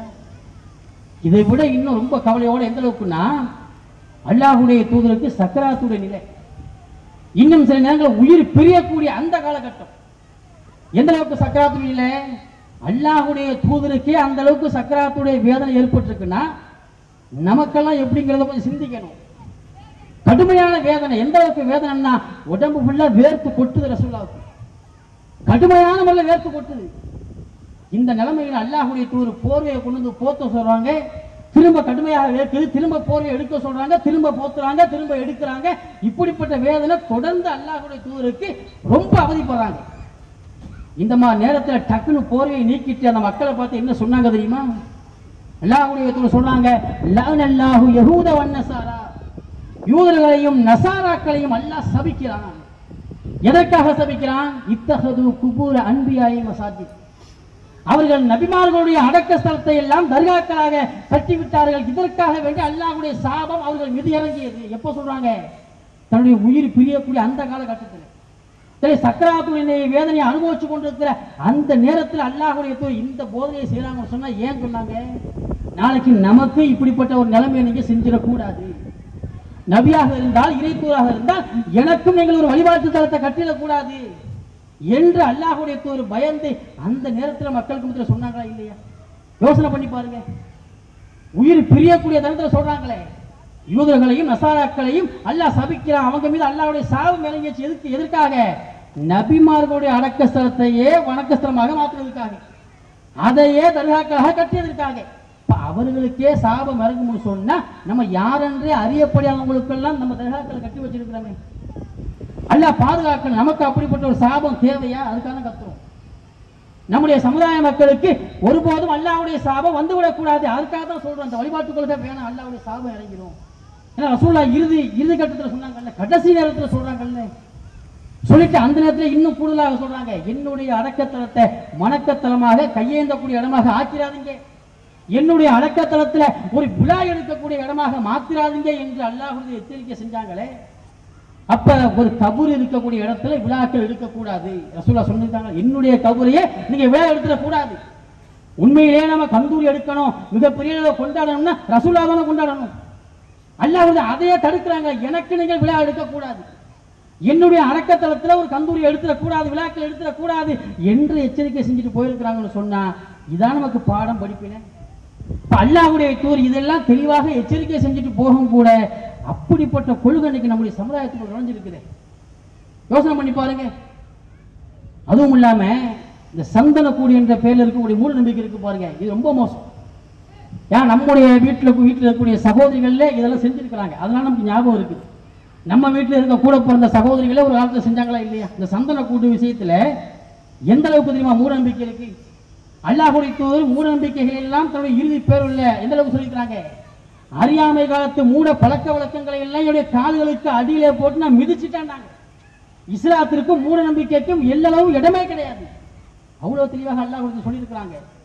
ஆனா சந்தன கூடு என்கிற பெயர்ல ஒரு மிகப்பெரிய மூட நம்பிக்கையை நாம கண்ணால பார்த்திருக்கிறோம். என்ன மூட நம்பிக்கை? எந்த அளவுக்கு மூட நம்பிக்கைன்னு சொன்னா, சந்தன கூடு அடி இழுத்து வரும்ல கந்தூரியில, அப்படி இழுத்து வரக்கூடிய நேரத்துல நம்ம பெண்மணிகள் தாய்மார்கள் என்ன செய்வாங்கன்னா, வேக வேகமா ஒரு மல்லிகைப்பூ கடையில் வாங்கி ஒரு 10 ரூபாய்க்கு மல்லிகைப்பூ வாங்கி கூட்டு மலர் வீசுவாங்க. பார்த்துருக்கீங்களா? சந்தன கூட்டு மலர் வீசி போட்டு அடுத்த மகானுக்கு நேரம் துவா செய்வாங்க. அந்த 10 ரூபாய்க்கு பூ வாங்கி வீசிட்டு துவா செஞ்சோம்னா அந்த நினைச்ச காரியம் நடந்துரும். இது எப்படிப்பட்ட மூட நம்பிக்கை? எவ்வளவு பெரிய டேஞ்சரான விஷயம் தெரியுமா? இப்ப நம்ம என்ன கேட்கிறோம்? சந்தன கூடு முதல்ல யார் உருவாக்குறது? அல்லாஹ் உருவாக்கி தந்தானா? அல்லாஹ்வுடைய தூதர் செஞ்சு தந்தாங்க நமக்கு. அந்த கூட்டுக்கு வெளியே அப்படி கலர் கலரா மின்னும் சீரியல் பல்பலாம். உள்ளார பார்த்தீங்கன்னா வெறும் காஞ்சி போன மூங்கி குச்சாதான் தெரியும். உள்ளார பார்த்தா வெளியே பார்த்தீங்கன்னா அப்படி கலர் கலரா மின்னக்கூடிய வகையில் சந்தனக்கூடு வரும், பார்க்கறதுக்கு அழகா இருக்கும். உள்ள என்ன இருக்கும்? காஞ்சி போன மூங்கி குச்சி தாளநாரை போட்டு கட்டியிருப்பாங்க. சந்தனக்கூடு செய்யறவங்களும் பார்த்துருக்கோம். ஏன் அவங்களோட சேர்ந்து நம்மளும் கூடு செஞ்சிருக்கோம் ஒரு காலத்துல, அதனால தெரியுது நமக்கு. எல்லாத்தையும் செஞ்சு கொடுத்தானே இன்னைக்கு இந்த கொள்கையில வந்து நிற்கிறோம். அப்ப உள்ள இருக்கும்போது அப்படிப்பட்ட ஒண்ணுமே இல்லாத ஒரு பட்டு போன ஒரு மூங்கி குச்சிக்கு ஏதாவது சக்தி இருக்குதா? அதுல ஒரு 10 ரூபாய்க்கு மல்லிகைப்பூ வாங்கி போட்டு அந்த கூட்டுட்ட போய் வேண்டுதல் வைக்கிறாங்க, என் மகளுக்கு ஒரு நல்லது குழந்தை பாக்கியம் கிடைக்கணும், என் குடும்ப கஷ்டம்லாம் நீங்கணும், என் கஷ்டமெல்லாம் போக்கணும் என்று சொல்லி சந்தன கூட்டத்தை போய் துவா செய்யக்கூடிய அளவுக்கு மக்கள் இருக்கிறாங்கன்னா எந்த அளவுக்கு அறியாமை மூட நம்பிக்கை. இதைத்தான் நல்லா சொன்னாங்க. அறியாமை காலத்து மூட பழக்க வழக்கங்களையும் முட்டாள்தனங்களை எல்லாம் என் கால்களுக்கு அடியில போட்டு மிதிச்சுட்டு என்று தன்னுடைய இறுதி பேரணியில மக்களுக்கு மத்தியில் எச்சரிக்கை செஞ்சாங்களே, கடைசி நேரத்தில் எச்சரிக்கையாக கொடுத்தாங்களே, அந்த கொள்கைக்கு வந்துருச்சா இல்லையா? அல்லாஹ் கொடுத்து சொன்னாங்க, காஞ்சி போன குச்சிக்கு மட்டும் இல்ல பச்சை குச்சிக்கே சக்தி கிடையாதுங்கிறாங்க ரசூலுல்லாஹ். நல்ல பச்சை மரம் இருக்குல்ல, அதற்கே முதல்ல சக்தி கிடையாது, அதுக்கு அது ஏதோ செய்ய முடியுமா? எங்களுக்கு ஒரு கட்டத்தில் அல்லாஹ்வுடைய தூதர் ஒரு போர்க்களத்துக்காக போயிட்டு இருக்காங்க. போய்கிட்டு இருக்கும் பொழுது ஒரு கூட்டத்தை ரசூலா கூட போன ஒரு கூட்டம் வந்து இன்னொரு கூட்டத்தை பார்க்குறாங்க. அந்த கூட்டம் என்ன செய்யுது? ஒரு மரத்தில் தன்னுடைய போர்க்கருவிகள் எல்லாம் தொங்க விட்டுக்கிட்டு அந்த மரத்தை சுற்றி வழிபாடு பண்ணிட்டு இருக்கிறாங்க. மரத்துக்கு ஏதோ சக்தி இருக்கு அப்படின்னு சொல்லிட்டு இந்த வழிபாடு பண்ணும்போது அல்லாஹ்வுடைய தூதரோடு கூட போன சகாபாக்கள், ஏகத்துவ கொள்கையில் இருக்கக்கூடிய தௌஹீத்வாதிகளாக திகழக்கூடிய அந்த சகாபாக்கள் ரசூலோட என்ன கேட்கிறாங்க தெரியுமா? ஏன்னா அவங்க வழிபடக்கூடிய மரம் தாத்து அன்வாத்துன்னு அந்த மரத்துக்கு பெயர் சொல்லுவாங்க. யார சொல்லலாம், அவங்களுக்கு ஒரு தாத்தன் வாத்து மரம் இருக்கிற மாதிரி எங்களுக்கு ஒரு தாத்தன் வாத்து கொடுங்க. நம்மளும் கருவிகளை, நம்மளும் பல போர்க்களங்களுக்கு போறோம்ல, அப்ப கருவிகளை தொங்க விட்டுட்டு ஒரு வேண்டுதல் வச்சுட்டு போனோம்னா நமக்கு நல்லது நடக்கும்ல, எங்களுக்கு ஒரு தாத்தன் வாத்து கொடுங்க என்று கேட்கும் பொழுது அல்லாஹ்வுடைய தூதருக்கு கடுமையான டென்ஷன் ஆயிடுச்சு. ஏப்பா உங்களை நான் எப்படிப்பட்ட கொள்கையில கூட்டிட்டு வந்துட்டு இருக்கிறேன், வணங்குவதற்கு தகுதியானவன் அல்லாஹ்வை தவிர யாரும் இல்லை எதுவும் இல்லை என்கிற அந்த ஏகத்துவ கொள்கையின்பால் உங்களை அழைச்சிட்டு வந்திருக்கிறேனே, இப்படிப்பட்ட கொள்கையில வந்திருக்கிற நீங்க எங்களுக்கு ஒரு தாத்தன் வாத்து கொடுங்கன்னு கேட்கிறீங்களப்பா. இப்படிதான்ப்பா கேட்டு அழிஞ்சு நாசமா போனிச்சு மூசா நபியுடைய சமுதாயம் என்று அங்க வரலாறு போட்டாங்க ரசூலுல்லாஹ். எப்படி வரலாறு எப்படி போறாங்க? மூசா நபியுடைய சமுதாயம் என்ன கேட்டுச்சு? மூசா நபியுடைய சமுதாயம் எப்படிப்பட்ட நிலைமையில் இருந்துச்சு? பிறவன் துரத்திக்கிட்டு வர்றான், ஓடுறாங்க, எதிர்த்தா மாதிரி கடல் வருது, அல்லாஹ் அந்த கடலை பிளந்து வழிவிட்டான். இந்த காட்சியை கண்ணால பாக்குது யார்? அந்த மூசா நபியுடைய சமுதாயம். இந்த காட்சியை கண்ணால பாக்குதுல, இதை கண்ணால பார்த்த சமுதாயம் என்ன பண்ணிருக்கணும்? அல்லாஹ்வை தவிர யாருமே இல்லடா, எதுவுமே இல்லடா என்ற அளவுக்கு முடிவுக்கு வந்திருக்கணுமா இல்லையா?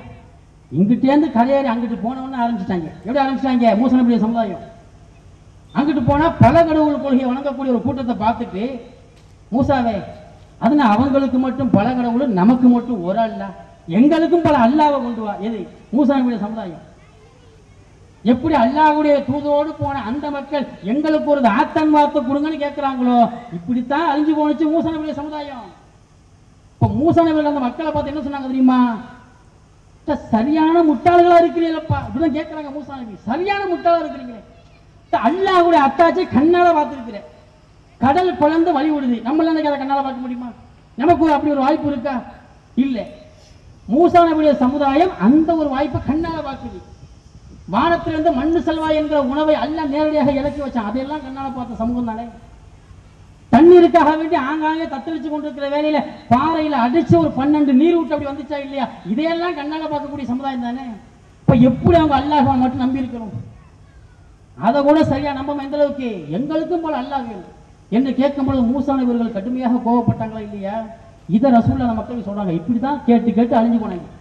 தேவையற்ற கேள்விகளை கேட்டு அழிஞ்சு போன சமுதாயம் மூசா நபியுடைய சமுதாயம். அந்த மாதிரி நீங்க ஆயிடாதீங்க என்று சொல்லி அந்த மரத்துக்கெல்லாம் எந்த விதமான சக்தியும் இல்லை என்று சொல்லி, பச்சை மரத்துக்கே சக்தி இல்லைன்னு சொன்ன அல்லாஹ்வுடைய தூதர் நம்ம காஞ்சி போன மூங்கி குச்சியில வருது சந்தன கூடு, அதுக்கு சக்தி இருக்கு நம்பிக்கொண்டு அதுல ஒரு மல்லிகை பூத்திக்கு போட்டு அதுல ஒரு வேண்டுதலை வச்சா என்னப்பா நியாயம் இது? கொஞ்சம் சிந்திக்கணுமா இல்லையா? இது வாய்ப்பு இருக்கா? சந்தன கூட்டுன்னு ஒரு சக்தி இருக்குதா? யோசனை பண்ணி பாருங்க. இப்ப இதைத்தான் நம்ம கூடாதுங்கிறோம். அதுல போய் இதுல ஒரு வேண்டுதலை வச்சுட்டு இதுக்கு எனக்கு ஒரு குழந்தைய கொடுங்கன்னு கேட்கிறாங்களே சில மக்கள், பெண்கள், தாய்மார்கள். ஜக்கரியா நபியுடைய வரலாற்றை பற்றி அல்லாஹ் குர்ஆன்ல பேசுறான். எந்த அளவுக்கு பேசுறான்? அவங்களுக்கு பல நாட்களாக குழந்தை இல்லை, பல வருடங்களாக குழந்தை இல்லை. எந்த அளவுக்கு நரம்பெல்லாம் தளர்ந்து போச்சு. ஒண்ணுமில்ல, நடமாடுறது ரொம்ப அப்படி ஒரு ரொம்ப நரம்பெல்லாம் தளர்ந்து போய் இப்படிப்பட்ட நிலைமையில அல்லாஹ்ட்ட துவா செஞ்சுட்டே இருக்கிறார். அல்லாஹ்ட்ட மட்டும்தான் துவா செய்யறாரு. யாரு? ஜக்கியா நபி அவர்கள். யாரில் நான் உள்ளத்துல குழந்தை கேட்டுக்கிட்டே தான் இருப்பேன், உங்ககிட்ட கேட்கக்கூடிய விஷயத்துல ஒரு காலத்திலே நான் துர்பாக்கியசாலியாக ஆகவே மாட்டேன், கேட்டுக்கிட்டே தான் இருப்பேங்கிறாங்க. கேட்டுக்கிட்டே இருக்கும்போது அல்லாஹ் என்ன பண்றான்? எஹியா என்கிற ஒரு குழந்தை உனக்கு வரும். இதுவரைக்கும் அப்படிப்பட்ட பேர் சூட்டின ஒரு அடியார உலகத்துல நம்ம கொண்டு வரல. எஹியாங்கிற பேரை இப்பதான் முதல்ல அல்லாஹ் வைக்கிறோம் உலகத்துக்கே. இப்ப எஹியா என்கிற ஒரு குழந்தையை பற்றி நற்செய்தி ஜக்கரியா நபிக்கு சொல்லப்படுது. இதை கேட்ட உடனே நிஜமாவா எஹியாங்கிற குழந்தை எனக்கு பிறக்குமா? என்ன, நான் என் உடம்பெல்லாம் அப்படி தளர்ந்து போய் ஒண்ணும் இல்லாம இருக்கு, என் தலைமுடியெல்லாம் அப்படி வெள்ளை வெள்ளையாண்டு ஜிகு ஜிகுன்னு மின்னுது, என்னுடைய மனைவியோ பிள்ளை பெற அற்றவளாக இருக்கிறார், இப்படிப்பட்ட நிலைமையில எனக்கு குழந்தை பிறக்குமா? அவருக்கு ஒரு ஆச்சரியம் வருது. அப்படின்னா எனக்கு ஒரு அடையாளத்தை காட்டு. என்ன அடையாளம்? எனக்கு குழந்தை பிறக்குங்கிறதுக்கு அடையாளம் என்ன காட்டு. இப்போ அல்லாஹ் என்ன பண்றான்? 3 நாளைக்கு மக்களுக்கு மத்தியில் நீ பேசவே மாட்டேன், மௌனமா சைகையாகத்தான் நீ பதில சொல்லுவேன். யாராவது என்ன சாப்பிட்டீங்களா ஜக்கியா பாய் தலை மட்டும் தான் ஆட்டுவாங்க, பதிலே பாயே தொடர்ந்து பேச மாட்டாங்களாம். அப்ப 3 நாளைக்கு சைகையாக மட்டுமே தான் அவர்கள் இருப்பார்கள். இதுதான் அதற்குண்டான அடையாளம். இப்ப ஜக்கியா நபி என்ன செஞ்சாங்க? உடம்பெல்லாம் தளர்ந்து போய் வெள்ளை நரமுடி முளைச்சு மின்னுது, தன்னுடைய மனைவிக்கு பிள்ளை பெறக்கூடிய பாக்கியம் இல்லைங்கிற அளவுக்கு அந்த அளவுக்கு இருக்கிறாங்க. இப்படிப்பட்ட நிலைமையில கூட அல்லாஹ் நினைச்சா முடியும்ல, அவனா தர எத்தனை வயசானா என்ன, எவ்வளவு வயசானா என்ன, அல்லாஹ் நினைச்சா முடியும் என்று அல்லாஹ் இடத்துல மட்டும்தான் கேட்பேன், கேட்கக்கூடிய விஷயத்துல ஒரு காலத்துல துர்பாக்கியசாலியாக ஆக மாட்டேன் என்பதை உறுதியாக நின்றார்கள். நம்ம வீட்டுல நம்ம என்ன, நம்ம மகளை கற்றுக் கொடுத்த இடத்துல ஒரு 2 வருஷம் குழந்தைன்னா போதும், ராவுத்தர் அப்பாவே உடனே அங்க போய் தூங்கிட வேண்டியது. ஒரு 2 வருஷம். ஏன் அல்லாட்ட கேளுங்க, ஜக்கியா நபியை விடவா ஒரு முன்னுதாரணம்? எதுக்கு எடுத்தாலும் தருகாவா? நான் கேட்கிறேன், குழந்தை வேணும், உடனே ராவுத்தர் அப்பாட்ட போய் ஒரு 10 நாள் தங்குங்க, குழந்தை வந்துடும். எவ்வளவு பெரிய வழிகாட்டில் இருக்கிறாங்க சமுதாய மக்கள். சிந்திக்கணுமா? பெண்கள் இந்த அளவுக்கு ஒரு மூல நம்பிக்கையிலே ஏவைப்பு கொள்கைகளை இப்படி போய் மூழ்கி இருக்கிறாங்களே, சிந்திக்கணுமா இல்லையா?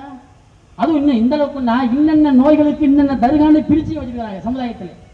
பைத்தியமா ஏறுவாடுல போய் கட்டு, பேய் பிடிச்சிருக்கா மார்க்கத்தில் இல்ல, பேய் பிடிச்சிருக்கா நாகூர்ல போட்டு வழக்க மாத்திரம் சாத்து சாத்து, இப்படி நம்பிக்கை. பல ஊர் பல நோய்களுக்கு பல தருகாக்கள், பல விஷயத்துக்கு பல தருகாக்கள். எந்த அளவுக்கு கொடுமைன்னா, ஒரு ஊர்ல பாஸ்போர்ட் பாவானே அவுளியா, அவுளியாக்கு பேரு பாஸ்போர்ட் பாவா. என்னப்பா பாஸ்போர்ட் பாவானா என்ன? இல்ல, விசா இல்லாம கஷ்டப்படக்கூடிய வாலிபர்களுக்கு அந்த தர்கால போய் பாஸ்போர்ட்டை வச்சுட்டு, மகானே எனக்கு ஒரு விசா வரணும், வெளிநாட்டுக்கு போகணும், துவா செய்யுங்க, அடுத்து விசா வந்துடும், ஃபிளைட் டிக்கெட்டு சேர்ந்து வரும், 8 மணி நேரம் டியூட்டி எக்ஸ்ட்ரா 4 மணி நேரம் ஓட்டியும் வருங்கிற அளவுக்கு ரியால ரெடிப்பா துபாய்க்கு கிளம்பிடலாம் என்கிற அளவுக்கு பாஸ்போர்ட் பாவா.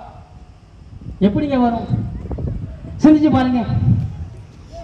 அந்த மகன் இறந்து போய் பல ஆண்டுகள், அவர் காலத்துல பாஸ்போர்ட்னால என்னன்னு தெரிஞ்சிருக்காது. அவர்கிட்ட போய் பாஸ்போர்ட்டை வச்சுட்டு வெளிநாட்டுக்கு துவா கேட்டா பாஸ்போர்ட் பாவான்னு அவளியாவுக்கு பேருங்க. இப்பெல்லாம் தடுகா இருக்கும், இதெல்லாம் சிந்திக்கணுமா இல்லையா? இதை விட ஒரு கொடுமை எந்த அளவுக்கு, மும்பைன்னு நினைக்கிறேன், மும்பை அங்க ஒரு தர்கா இருக்கு, கழுத பாபா அப்படின்னு ஒரு தர்கா. என்னப்பாவுடைய வரலாறு போட்டி பார்த்தா தெரியுது. கழுத பாபாவுடைய வரலாறு என்ன சிந்திச்சு பார்த்தா என்ன வரலாறு தெரியுமா? ஒரு வயசான பாட்டி ஒரு கழுதை வளர்த்துருக்குது. அந்த கழுதையுடைய நிலைமை என்ன தெரியுமா? அந்த பாட்டிக்காக வேண்டி சுமைகளை சுமந்து பொதி சுமந்து உழைச்சு உழைச்சு கொடுத்துருக்குது அந்த கழுதை. ஒரு நாள் நோய்வாய்ப்பட்டு அந்த கழுதை செத்து போச்சு, இறந்து போச்சு. இந்த அம்மா நமக்காக இவ்வளவு கஷ்டப்பட்டு பல சுமைகளை சுமந்து, இது உண்மை சம்பவம், மும்பையில நடந்த உண்மை சம்பவம், இது பொய் கிடையாது, கதை கிடையாது, கற்பனை கிடையாது, உண்மை சம்பவம்.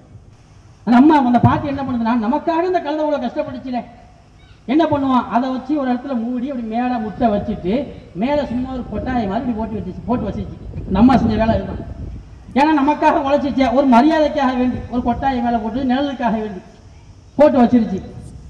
அந்த பக்கம் ஒருத்தன் போயிருக்கிறான். அவன் என்ன பண்ணிருக்கான் தெரியுமா? போகும்போது ஒரு காரியமா போறான், இந்த கொட்டாயை அப்படி பார்த்துட்டான். பார்த்த உடனே டக்குன்னு அதுக்கு ஒரு வேண்டுதல் வைக்கிறான். எப்படி? நான் போற காரியம் நிறைவேறிச்சுன்னா இந்த இடத்துல ஒரு கட்டடத்தை நான் கட்டுறேன். தர்காக்கள் எப்படியெல்லாம் உருவாயிருக்கு என்பதற்கு வரலாறு இதுல நம்ம பார்க்கலாம். ஒரு கட்டடத்தை நான் கட்டுறேன் அப்படிங்கிற அளவுக்கு ஒரு நம்பிக்கை. போன காரியம் அது மாதிரி நிறைவேறிச்சு. வந்தான், ஒரு கட்டடத்தை கட்டி ஒரு உண்டியெல்லாம் வச்சாச்சு.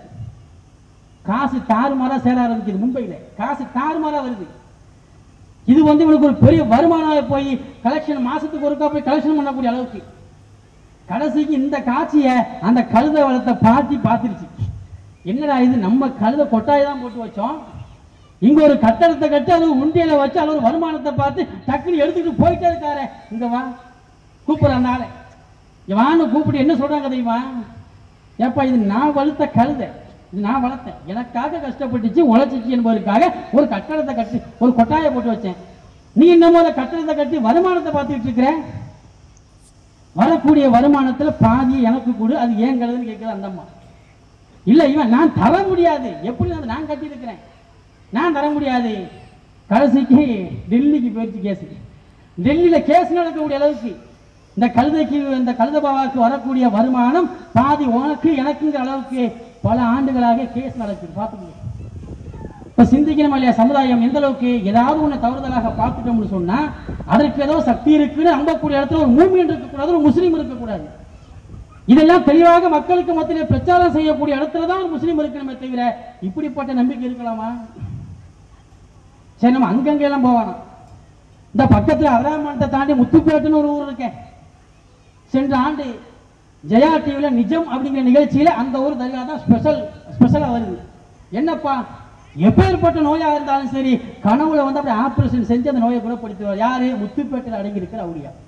நிஜம் நிகழ்ச்சியில அந்த நியூஸ் வந்துச்சு, இப்போ வீடியோவோட இருக்கு. இதே ஒரு கிளிப்பிங் பயனா இருந்தா ப்ரொஜெக்ட்ல போட்டு காட்டிடுவேன். எந்த அளவுக்கு நிஜம் நிகழ்ச்சியில அந்த நிகழ்ச்சியில் எந்த அளவுக்கு எந்த நோயா இருந்தாலும் கனவுல வந்து அறுவை சிகிச்சை செஞ்சிருவாராம். யாரு? முத்துப்பேட்டில் அடங்கி இருக்கிற அவுலியா. அந்த ஜெயா டிவில வந்த நிகழ்ச்சி. நம்ம என்ன கேட்கிறோம்? அப்ப இதே அறுவை சிகிச்சைக்கு படிச்சிருக்கிற டாக்டர்லாம் என்ன செய்யறது? இப்ப எந்த நோயா இருந்தாலும் பைபாஸ் போல பண்ணிடுவாருப்பா நம்ம முத்துப்பேட்டை அவுலியான்னு இருந்தா இப்ப என்ன நிலைமை சிந்திங்க.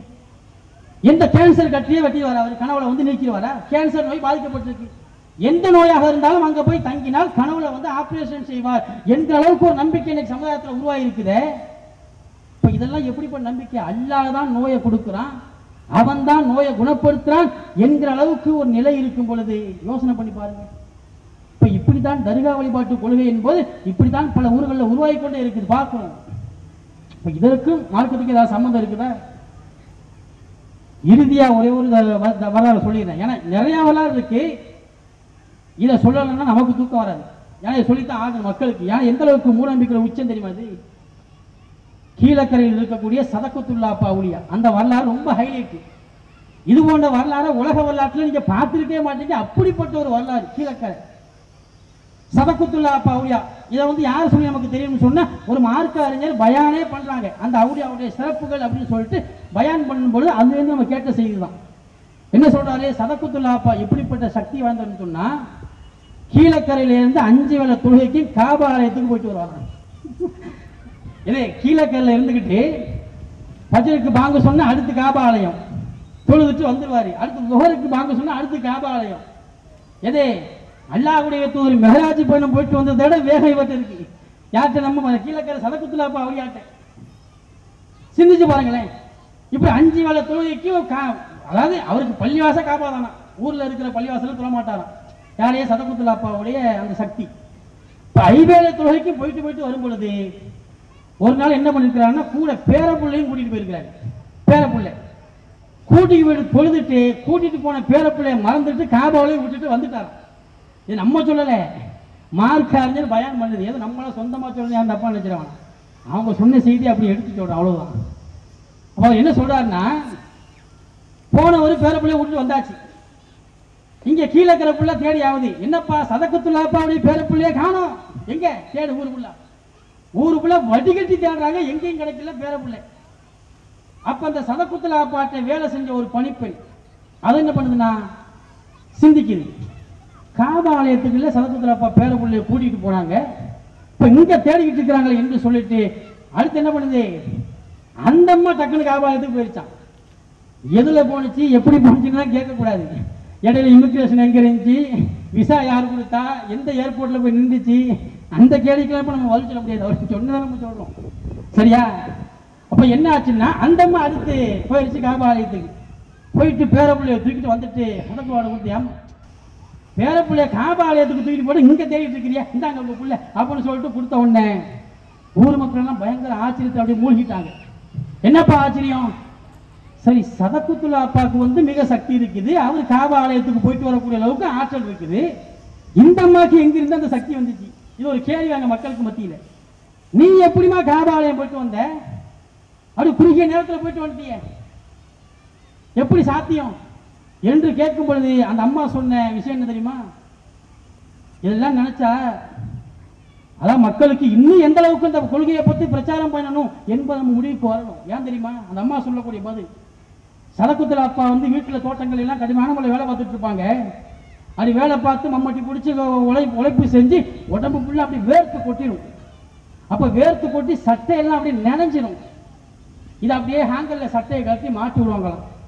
இந்த அம்மா அந்த சட்டையை எடுத்து அதுல இருக்கிற வேர்வையெல்லாம் ஒரு கிளாஸ்ல புளிஞ்சு ஊத்தி அதை எடுத்து நான் டெய்லி குடிச்சுக்கிட்டே வந்தேன், அந்த சக்தி எனக்கு வந்துச்சு. இதை சொன்னோம்னா மாற்று மத சகோதரர்கள் என்ன நினைப்பாங்க? ஒரு வேர்வை தண்ணியை உழைச்சிட்டு வேர்வையை புளிஞ்சு கிளாஸ்ல எடுத்து குடிச்சா அதற்கு அந்த பெண்ணுக்கு சக்தி வரும்னு சொல்லிட்டு ஒரு மார்க்க அறிஞர் பயான் பண்றாருன்னு சொன்னா சமுதாயத்தை எங்க கொண்டு போயிட்டு இருக்கீங்க? சிந்திங்க பார்ப்போம்.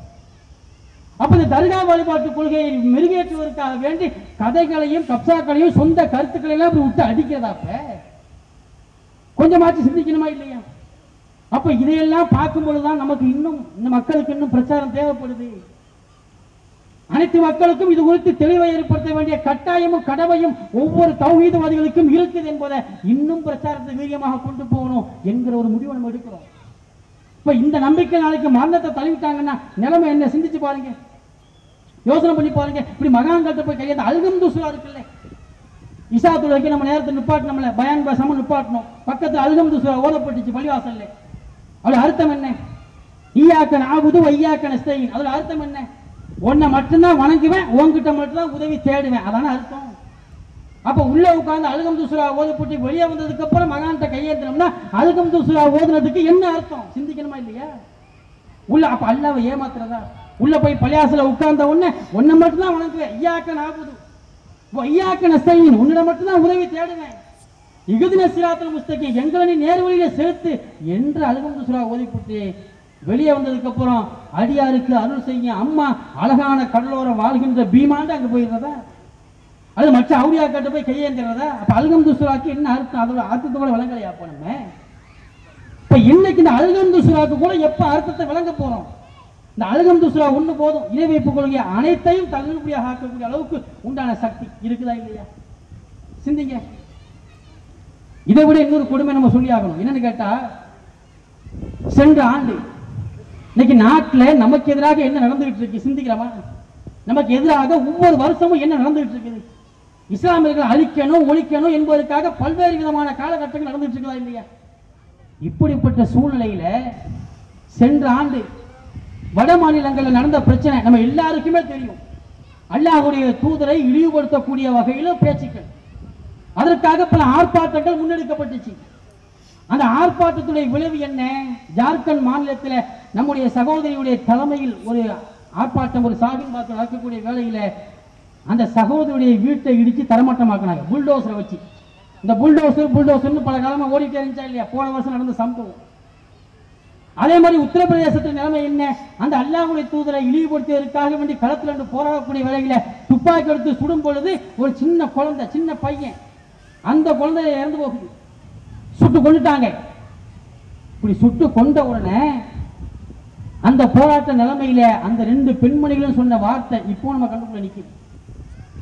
அந்த வீட்டை பறி கொடுத்த அந்த அம்மா சொல்லுது, அடே நீ என்னுடைய வீட்டை தாண்டா இடிச்சிருக்கிற, அல்லாஹ்வுடைய தூதருடைய கண்ணியத்தை காப்பதற்காக களத்துல வந்து சாகின்பாக்கு போராட்டத்தில் நடந்து கொண்டிருந்தோம்ல, இதற்காக என்னுடைய வீட்டைத்தான் நான் இழந்திருக்கிறேன் தவிர என்னுடைய ஈமானை ஒரு காலமும் இழக்க மாட்டேன் என்று அந்த பெண்மணி சொன்னாங்க. எப்படிப்பட்ட வார்த்தை! உத்தரப்பிரதேசத்தில் தன்னுடைய பிள்ளையை பறி கொடுத்த அந்த அம்மா சொல்லுது, அடே நீ என்னுடைய பிள்ளைய கொலை செஞ்சு என் பிள்ளைக்கு நேரடி சொர்க்கத்தை கொடுத்துட்ட, இதற்கு உனக்கு அல்லாஹ் மறுமையில கணக்கு தீர்ப்பான், நீ நரகவாசியா போயிட்டாடா. யாரு இந்த நாட்டுடைய சட்டம் எங்களை பாதுகாக்க காட்டியும் இறைவன் சட்டம் முன்னாடி நீ தொலைஞ்சடா என்று அந்த அம்மா பிள்ளையை பறி கொடுத்துட்டு பேசக்கூடிய பேச்சு.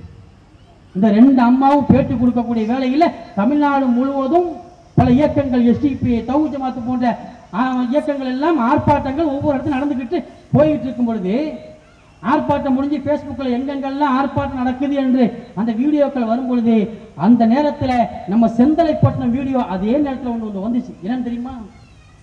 சந்தனக்கூடி விழாவுல நம்முடைய இளைஞர்கள் எல்லாம் ஆட்டம் போட்ட விஷயம். அங்க நம்முடைய சகோதரி வீட்டை இழந்திருக்கிறாங்க. இன்னொரு சகோதரி நம்முடைய பிள்ளையை பறி கொடுத்துட்டு அல்லாஹ்வுடைய தூதருடைய கண்ணியத்தை காப்பதற்காக உயிர் தியாகங்கள் செஞ்சிருக்கிறாங்க. இங்க நமக்கு கந்தூரி கச்சேரிங்கிற பேர்ல புத்தாட்டம் போட்டு இருக்கிறோமே, நாளைக்கு அல்லாஹ் நம்மளை கேட்க மாட்டான். ஏன்னா அல்லாஹ்வுடைய மார்க்கத்திற்காக முஸ்லீம் ஒரு சகோதரி ஒரு உசுரை கொடுத்துட்டு நிக்குது, வீட்டை இழந்துட்டு நிக்கிற, அதுக்காக நீ நேரில் போய் உதவி செய்வானா? அட்லீஸ்ட் ஒரு கண்டன குரல், ஒரு எதிர்ப்பு நீங்க காட்டலையா என்று கேட்க மாட்டானா? இப்ப நம்முடைய சுய தேவைகளுக்காக மட்டுமே சில விஷயங்கள் நடத்துறோம். இதை பார்த்த உடனே உண்மையிலே கவலைப்பட்டோம். ஏன் தெரியுமா? நம்முடைய இஸ்லாமிய இளைஞர்கள் இந்த அளவுக்கு வழி தவறி போய் கொண்டிருக்கிறாங்களே என்று மிகப்பெரிய கவலைப்படக்கூடிய அளவுக்கு, ஏன்னா ஆட்டம் போடக்கூடிய அளவுக்கு இந்த இஸ்லாமிய இளைஞர்கள் இருக்கிறாங்களே, அந்த இளைஞர்களை பத்தி நம்ம பேசிதான் ஆகணும். ஏன் தெரியுமா? இன்னைக்கு இளைஞர்களுக்கு நம்ம எப்படி வழிகாட்டணும் தெரியுமா? ஒவ்வொரு ஜமாத்தும் நம்ம ஊர்ல வாழக்கூடிய இஸ்லாமிய பிள்ளைகளுக்கு இளைஞர்களுக்கு எப்படி வழிகாட்டணும்? இன்னைக்கு நம்மளை அழிப்பதற்காக ஒரு கூட்டம் தயாராகி கொண்டிருக்கிறான். அதற்கு நம்ம கல்வியை அதிகப்படுத்தணும், உலக கல்வி அதிகமாக படிக்கணும் என்று சொல்லி ஆர்வத்தை கொடுக்கிறோமா? கொடுக்கலையே. யோசனை பண்ணி பாருங்க. இந்த செந்தலைப்பட்டினத்தில் எத்தனை பேர் இன்னைக்கு வக்கீல் இருக்கிறோம், எத்தனை பேர் இன்னைக்கு விஓ ஆபீசரா இருக்கிறோம், எத்தனை பேர் டிஎஸ்பியா இருக்கிறோம். யோசனை பண்ணி பாருங்க. இந்த பதவிக்கு வருவதற்காக வேண்டி நம்ம என்ன முயற்சி எடுத்திருக்கிறோம்? மற்ற விஷயத்துக்கு முயற்சி எடுக்கிறோம்ல, தீமைகளுக்கு முயற்சி எடுக்கிறோம், நன்மைகளுக்கு முயற்சி எடுக்கிறோமா? யோசனை பண்ணி பாருங்களேன். ஒரு ஐஏஎஸ் இருந்தாங்கன்னு சொன்னா, நம்ம ஊர்ல ஒரு 3 ஐஏஎஸ் 4 ஐஏஎஸ் உருவாங்கன்னு சொன்னா ஒட்டுமொத்த மாவட்டத்தையும் கட்டி காக்கக்கூடிய ஒரு பொறுப்பு, ஒரு கண்ட்ரோல் நம்ம ஊரை சேர்ந்த இளைஞருக்கு இருக்குமா இருக்காதா? அதுக்கு நம்ம இளைஞர்கள் தயார் பண்ணி இருக்கிறோமா? ஒரு மிகப்பெரிய காவல்துறை அதிகாரியாக இருந்தா தமிழ்நாட்டில் இருக்கக்கூடிய ஒட்டுமொத்த காவல்துறை அதிகாரி தன்னுடைய கண்ட்ரோலுக்கு கொண்டு வரலாமே. அப்படிப்பட்ட ஒரு அதிகார துறையில இந்த செந்தலைப்பட்டினத்திலிருந்து உருவாக்குவதற்கு தயாரா இருக்கிறோமா? அந்த அளவுக்கு வேணாம். அட்லீஸ்ட் ஒரு வில்லேஜ் ஆபீசர், விஏஓ, ஒரு சுத்தி இருக்கிற கிராமங்களை தன்னுடைய கட்டுப்பாட்டில் வைத்துக் கொள்ளக்கூடிய அளவுக்கு நம்முடைய சமுதாயத்தில் உருவாக்கி இருக்கிறோமா? அப்ப அதை பத்தி எல்லாம் இளைஞர்களை பத்தி கவலைப்படாமல் தந்தூரிங்கிற பேர்ல, கச்சேரிங்கிற பேர்ல, கரகாட்டங்கிற பேர்ல நம்முடைய இளைஞர்களை வீதியில ஆட விட்டு வேடிக்கை பார்க்கக்கூடிய அளவுக்கு இருக்கிறோமே, நாளைக்கு நம்ம இந்த நாட்டில் வாழ்வதற்கே அருகதையற்றவர்களாக நம்மளை கொண்டு போய் சேர்க்க போறானே, அதை பத்தி எனக்கு கவலைப்பட்டோமா? இப்ப எது நம்மளுக்கு தேவையோ அதை நம்ம செய்யலையே, நாளைக்கு கொண்டு போயிடுவானே. இஸ்லாத்தை அழிப்பதற்காக சகோதரர் முன்னாடி பேசினாங்கல்ல, திரைப்படங்கள் மூலமாக நம்ம எந்த அளவுக்கு கேவலப்படுத்த முடியுமோ அந்த அளவுக்கு நம்மளை கேவலப்படுத்திக் கொண்டிருக்கோம். அதற்கு எதிராக நம்ம களத்துல ஒட்டுமொத்த ஜமாத்து நிற்கணுமா இல்லையா? ஒட்டுமொத்த இளைஞர்கள் நிற்கணுமா இல்லையா? ஒரு விழா எடுக்கிறதுக்கு இருக்கக்கூடிய ஆர்வத்தை கூட ஏன் நம்முடைய நபிகள் நாயகம் இழிவுபடுத்தப்படும் போது அந்த ஆர்வத்தை காட்ட மாட்டேங்கிறோம்? சிந்திக்கணுமா இல்லையா? இப்ப நம்முடைய பிள்ளைகளுக்கு சில விஷயங்களை சொல்லி வளர்க்கணும். சின்ன பிள்ளைகளுக்கு கூட சில விஷயங்கள் சொல்லி வளர்க்கணும். லுக்மான் என்கிற ஒரு நல்ல அடியார் தன்னுடைய மகனுக்கு சொல்லக்கூடிய போதனைகளே முதல் போதனையாக எதை சொன்னார் தெரியுமா?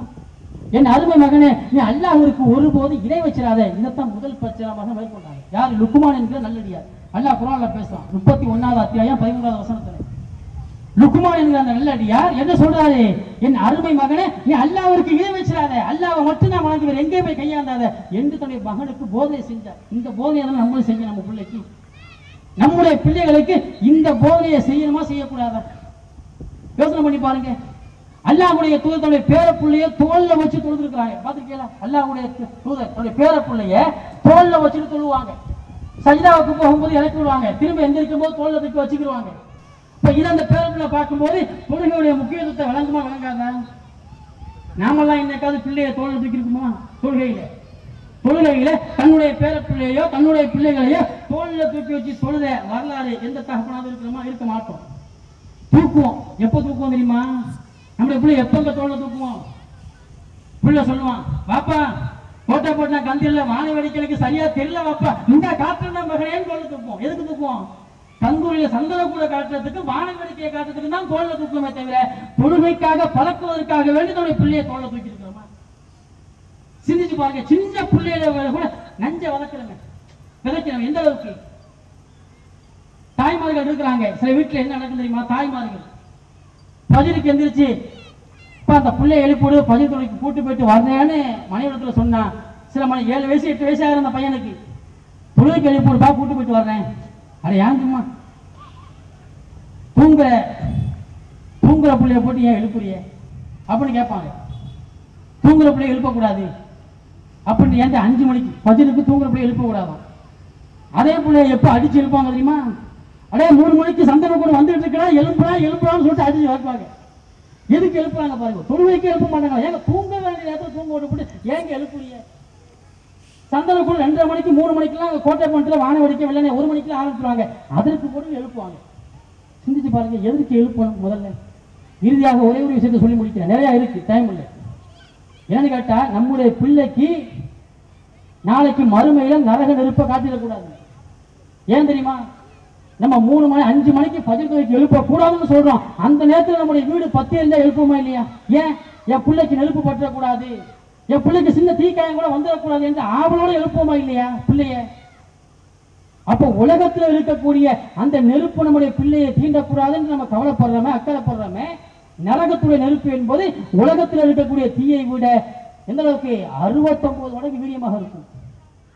அந்த நெருப்புல தன்னுடைய பிள்ளைகள் விழ வேண்டும் என்று ஆசைப்படுகிறேன். அப்ப நம்முடைய பிள்ளைகள் எதை சொல்லணும்? நீ இணை வச்சிடாத என்று சொல்லணுமா இல்லையா? அந்த நரக நெருப்பை பற்றி அல்லாஹ்வுடைய தூதர் சொல்லும் பொழுது எந்த அளவுக்கு சொல்றாங்க? ஒரு கட்டத்தில் சகாபாக்களுக்கு உரை நிறுத்து கொண்டிருக்கக்கூடிய வேளையில அல்லாஹ்வுடைய தூதர் சொல்றாங்க. எப்படி சொல்றாங்க? மக்களுக்கு உரை நிறுத்தும் போது திடீர்னு ஒரு சத்தம் கேட்குது. அந்த சத்தத்தை கேட்டு ரசூலுல்லாஹ் கேட்கிறாங்க, இப்போ சத்தம் கிடைச்சா என்னன்னு விளங்குதா? யார் சொல்ல தெரியலையே. இப்ப ரசூலுல்லாஹ் விளக்கம் கொடுக்குறாங்க. ஹாதா ஹஜருன், இது ஒரு கல்லு. ரும்மி பிஹி பின்னார், நரகத்தில் எரியப்பட்ட கல்லு. எப்ப எரியப்பட்டது? 70 ஆண்டுகளுக்கு முன்னாடி நரகத்தில் எரியப்பட்ட கல்லு. இப்பதான் அவருடைய ஆழத்தை அடைந்திருக்கிறது. அந்த நரகத்துடைய ஆழம் எவ்வளவு பாருங்க. 70 ஆண்டுகளாக அந்த கல்லு போய்கிட்டே இருந்திருக்கு. அவ்வளவு பெரிய ஆழத்துல தன்னுடைய பிள்ளைகளை தீக்கி எரிய வேண்டும் என்று விரும்புறீங்களா? அப்படி விரும்புறதாக இருந்தால் தாராளமாக இணை வைப்பு கொள்கையில நம்முடைய பிள்ளைகளை கொண்டு போங்க. நாளைக்கு மறுமையில் நம்முடைய பிள்ளை நரகத்தில் கிடப்பான். அப்போது இணை வைப்பு கொள்கை என்பது எந்த அளவுக்கு? இன்னஹும் யுஸ்ரிக் பில்லாஹ் ஃபக்கத் ஹர்ரமல்லாஹு அலைஹில் ஜன்னah. யார் அல்லாஹ்வுக்கு இணை வைக்கிறாங்களோ அவங்களுக்கு சொர்க்கத்தை அல்லாஹ் ஹராமாக்கிட்டான். நரகம் மட்டுமே நிரந்தர படுகொலியாக இருக்கும். அப்படிப்பட்ட நரக நெருப்புக்கு நாமும் போயிடக்கூடாது, நம்முடைய பிள்ளைகளும் போய்விடக்கூடாது என்பதை தெரிவித்துக் கொண்டு இறுதியாக இந்த கூட்டத்தை கூட ஏன் நடத்துறோம் என்று சொன்னால், யாரையும் பகைத்துக் கொள்ளணும், யாரையும் சுட்டி காட்டல. முழுக்க முழுக்க குர்ஆன் வசனம் ஹதீஸ் தான். சொந்த கருத்தை சொல்லல. இதையும் ஏன் சொல்றோம்னு சொன்னா, அல்லாஹ் 3வது அத்தியாயம் 104வது வசனத்துல மிக அழகா விளக்குறான். எந்த அளவுக்கு?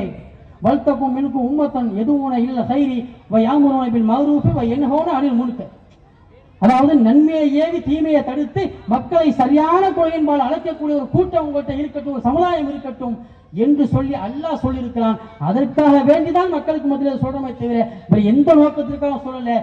இதை தெளிவாக உணர்ந்து நடந்து வரக்கூடிய காலங்கள் நம்முடைய பிள்ளைகள், நம்ம அனைத்து மக்களுமே ஈருலகிலும் நல்லதொரு வாழ்க்கையை வாழக்கூடிய நன்மக்களாக அல்லாஹ் ரப்பல் ஆலமீன் நம் அனைவர்களையும் ஆக்கி அருள வேண்டும் என்று பிரார்த்தித்தவனாக என்னுடைய இந்த உரையை நிறைவு செய்கிறேன். வாஹி தஹவானா அல்ஹம்துலில்லாஹி ரப்பில் ஆலமீன்.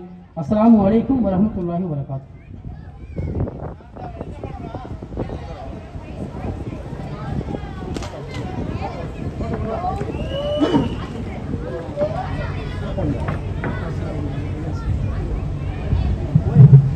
அஸ்ஸலாமு அலைக்கும். தற்பொழுது கோடைகால பயிற்சி வகுப்பில் கலந்து கொண்டு ஆர்வமாக செயலாற்றிய பிள்ளைகளுக்கு பரிசளிப்பு நடக்கிறது. இன்ஷா அல்லாஹ். அஸ்ஸலாமு அலைக்கும் வரஹ்மத்துல்லாஹி வபரகாத்துஹு. இறுதியாக பரிசளிப்பு இருக்கிறது, அதை முடிச்சிடுவோம்.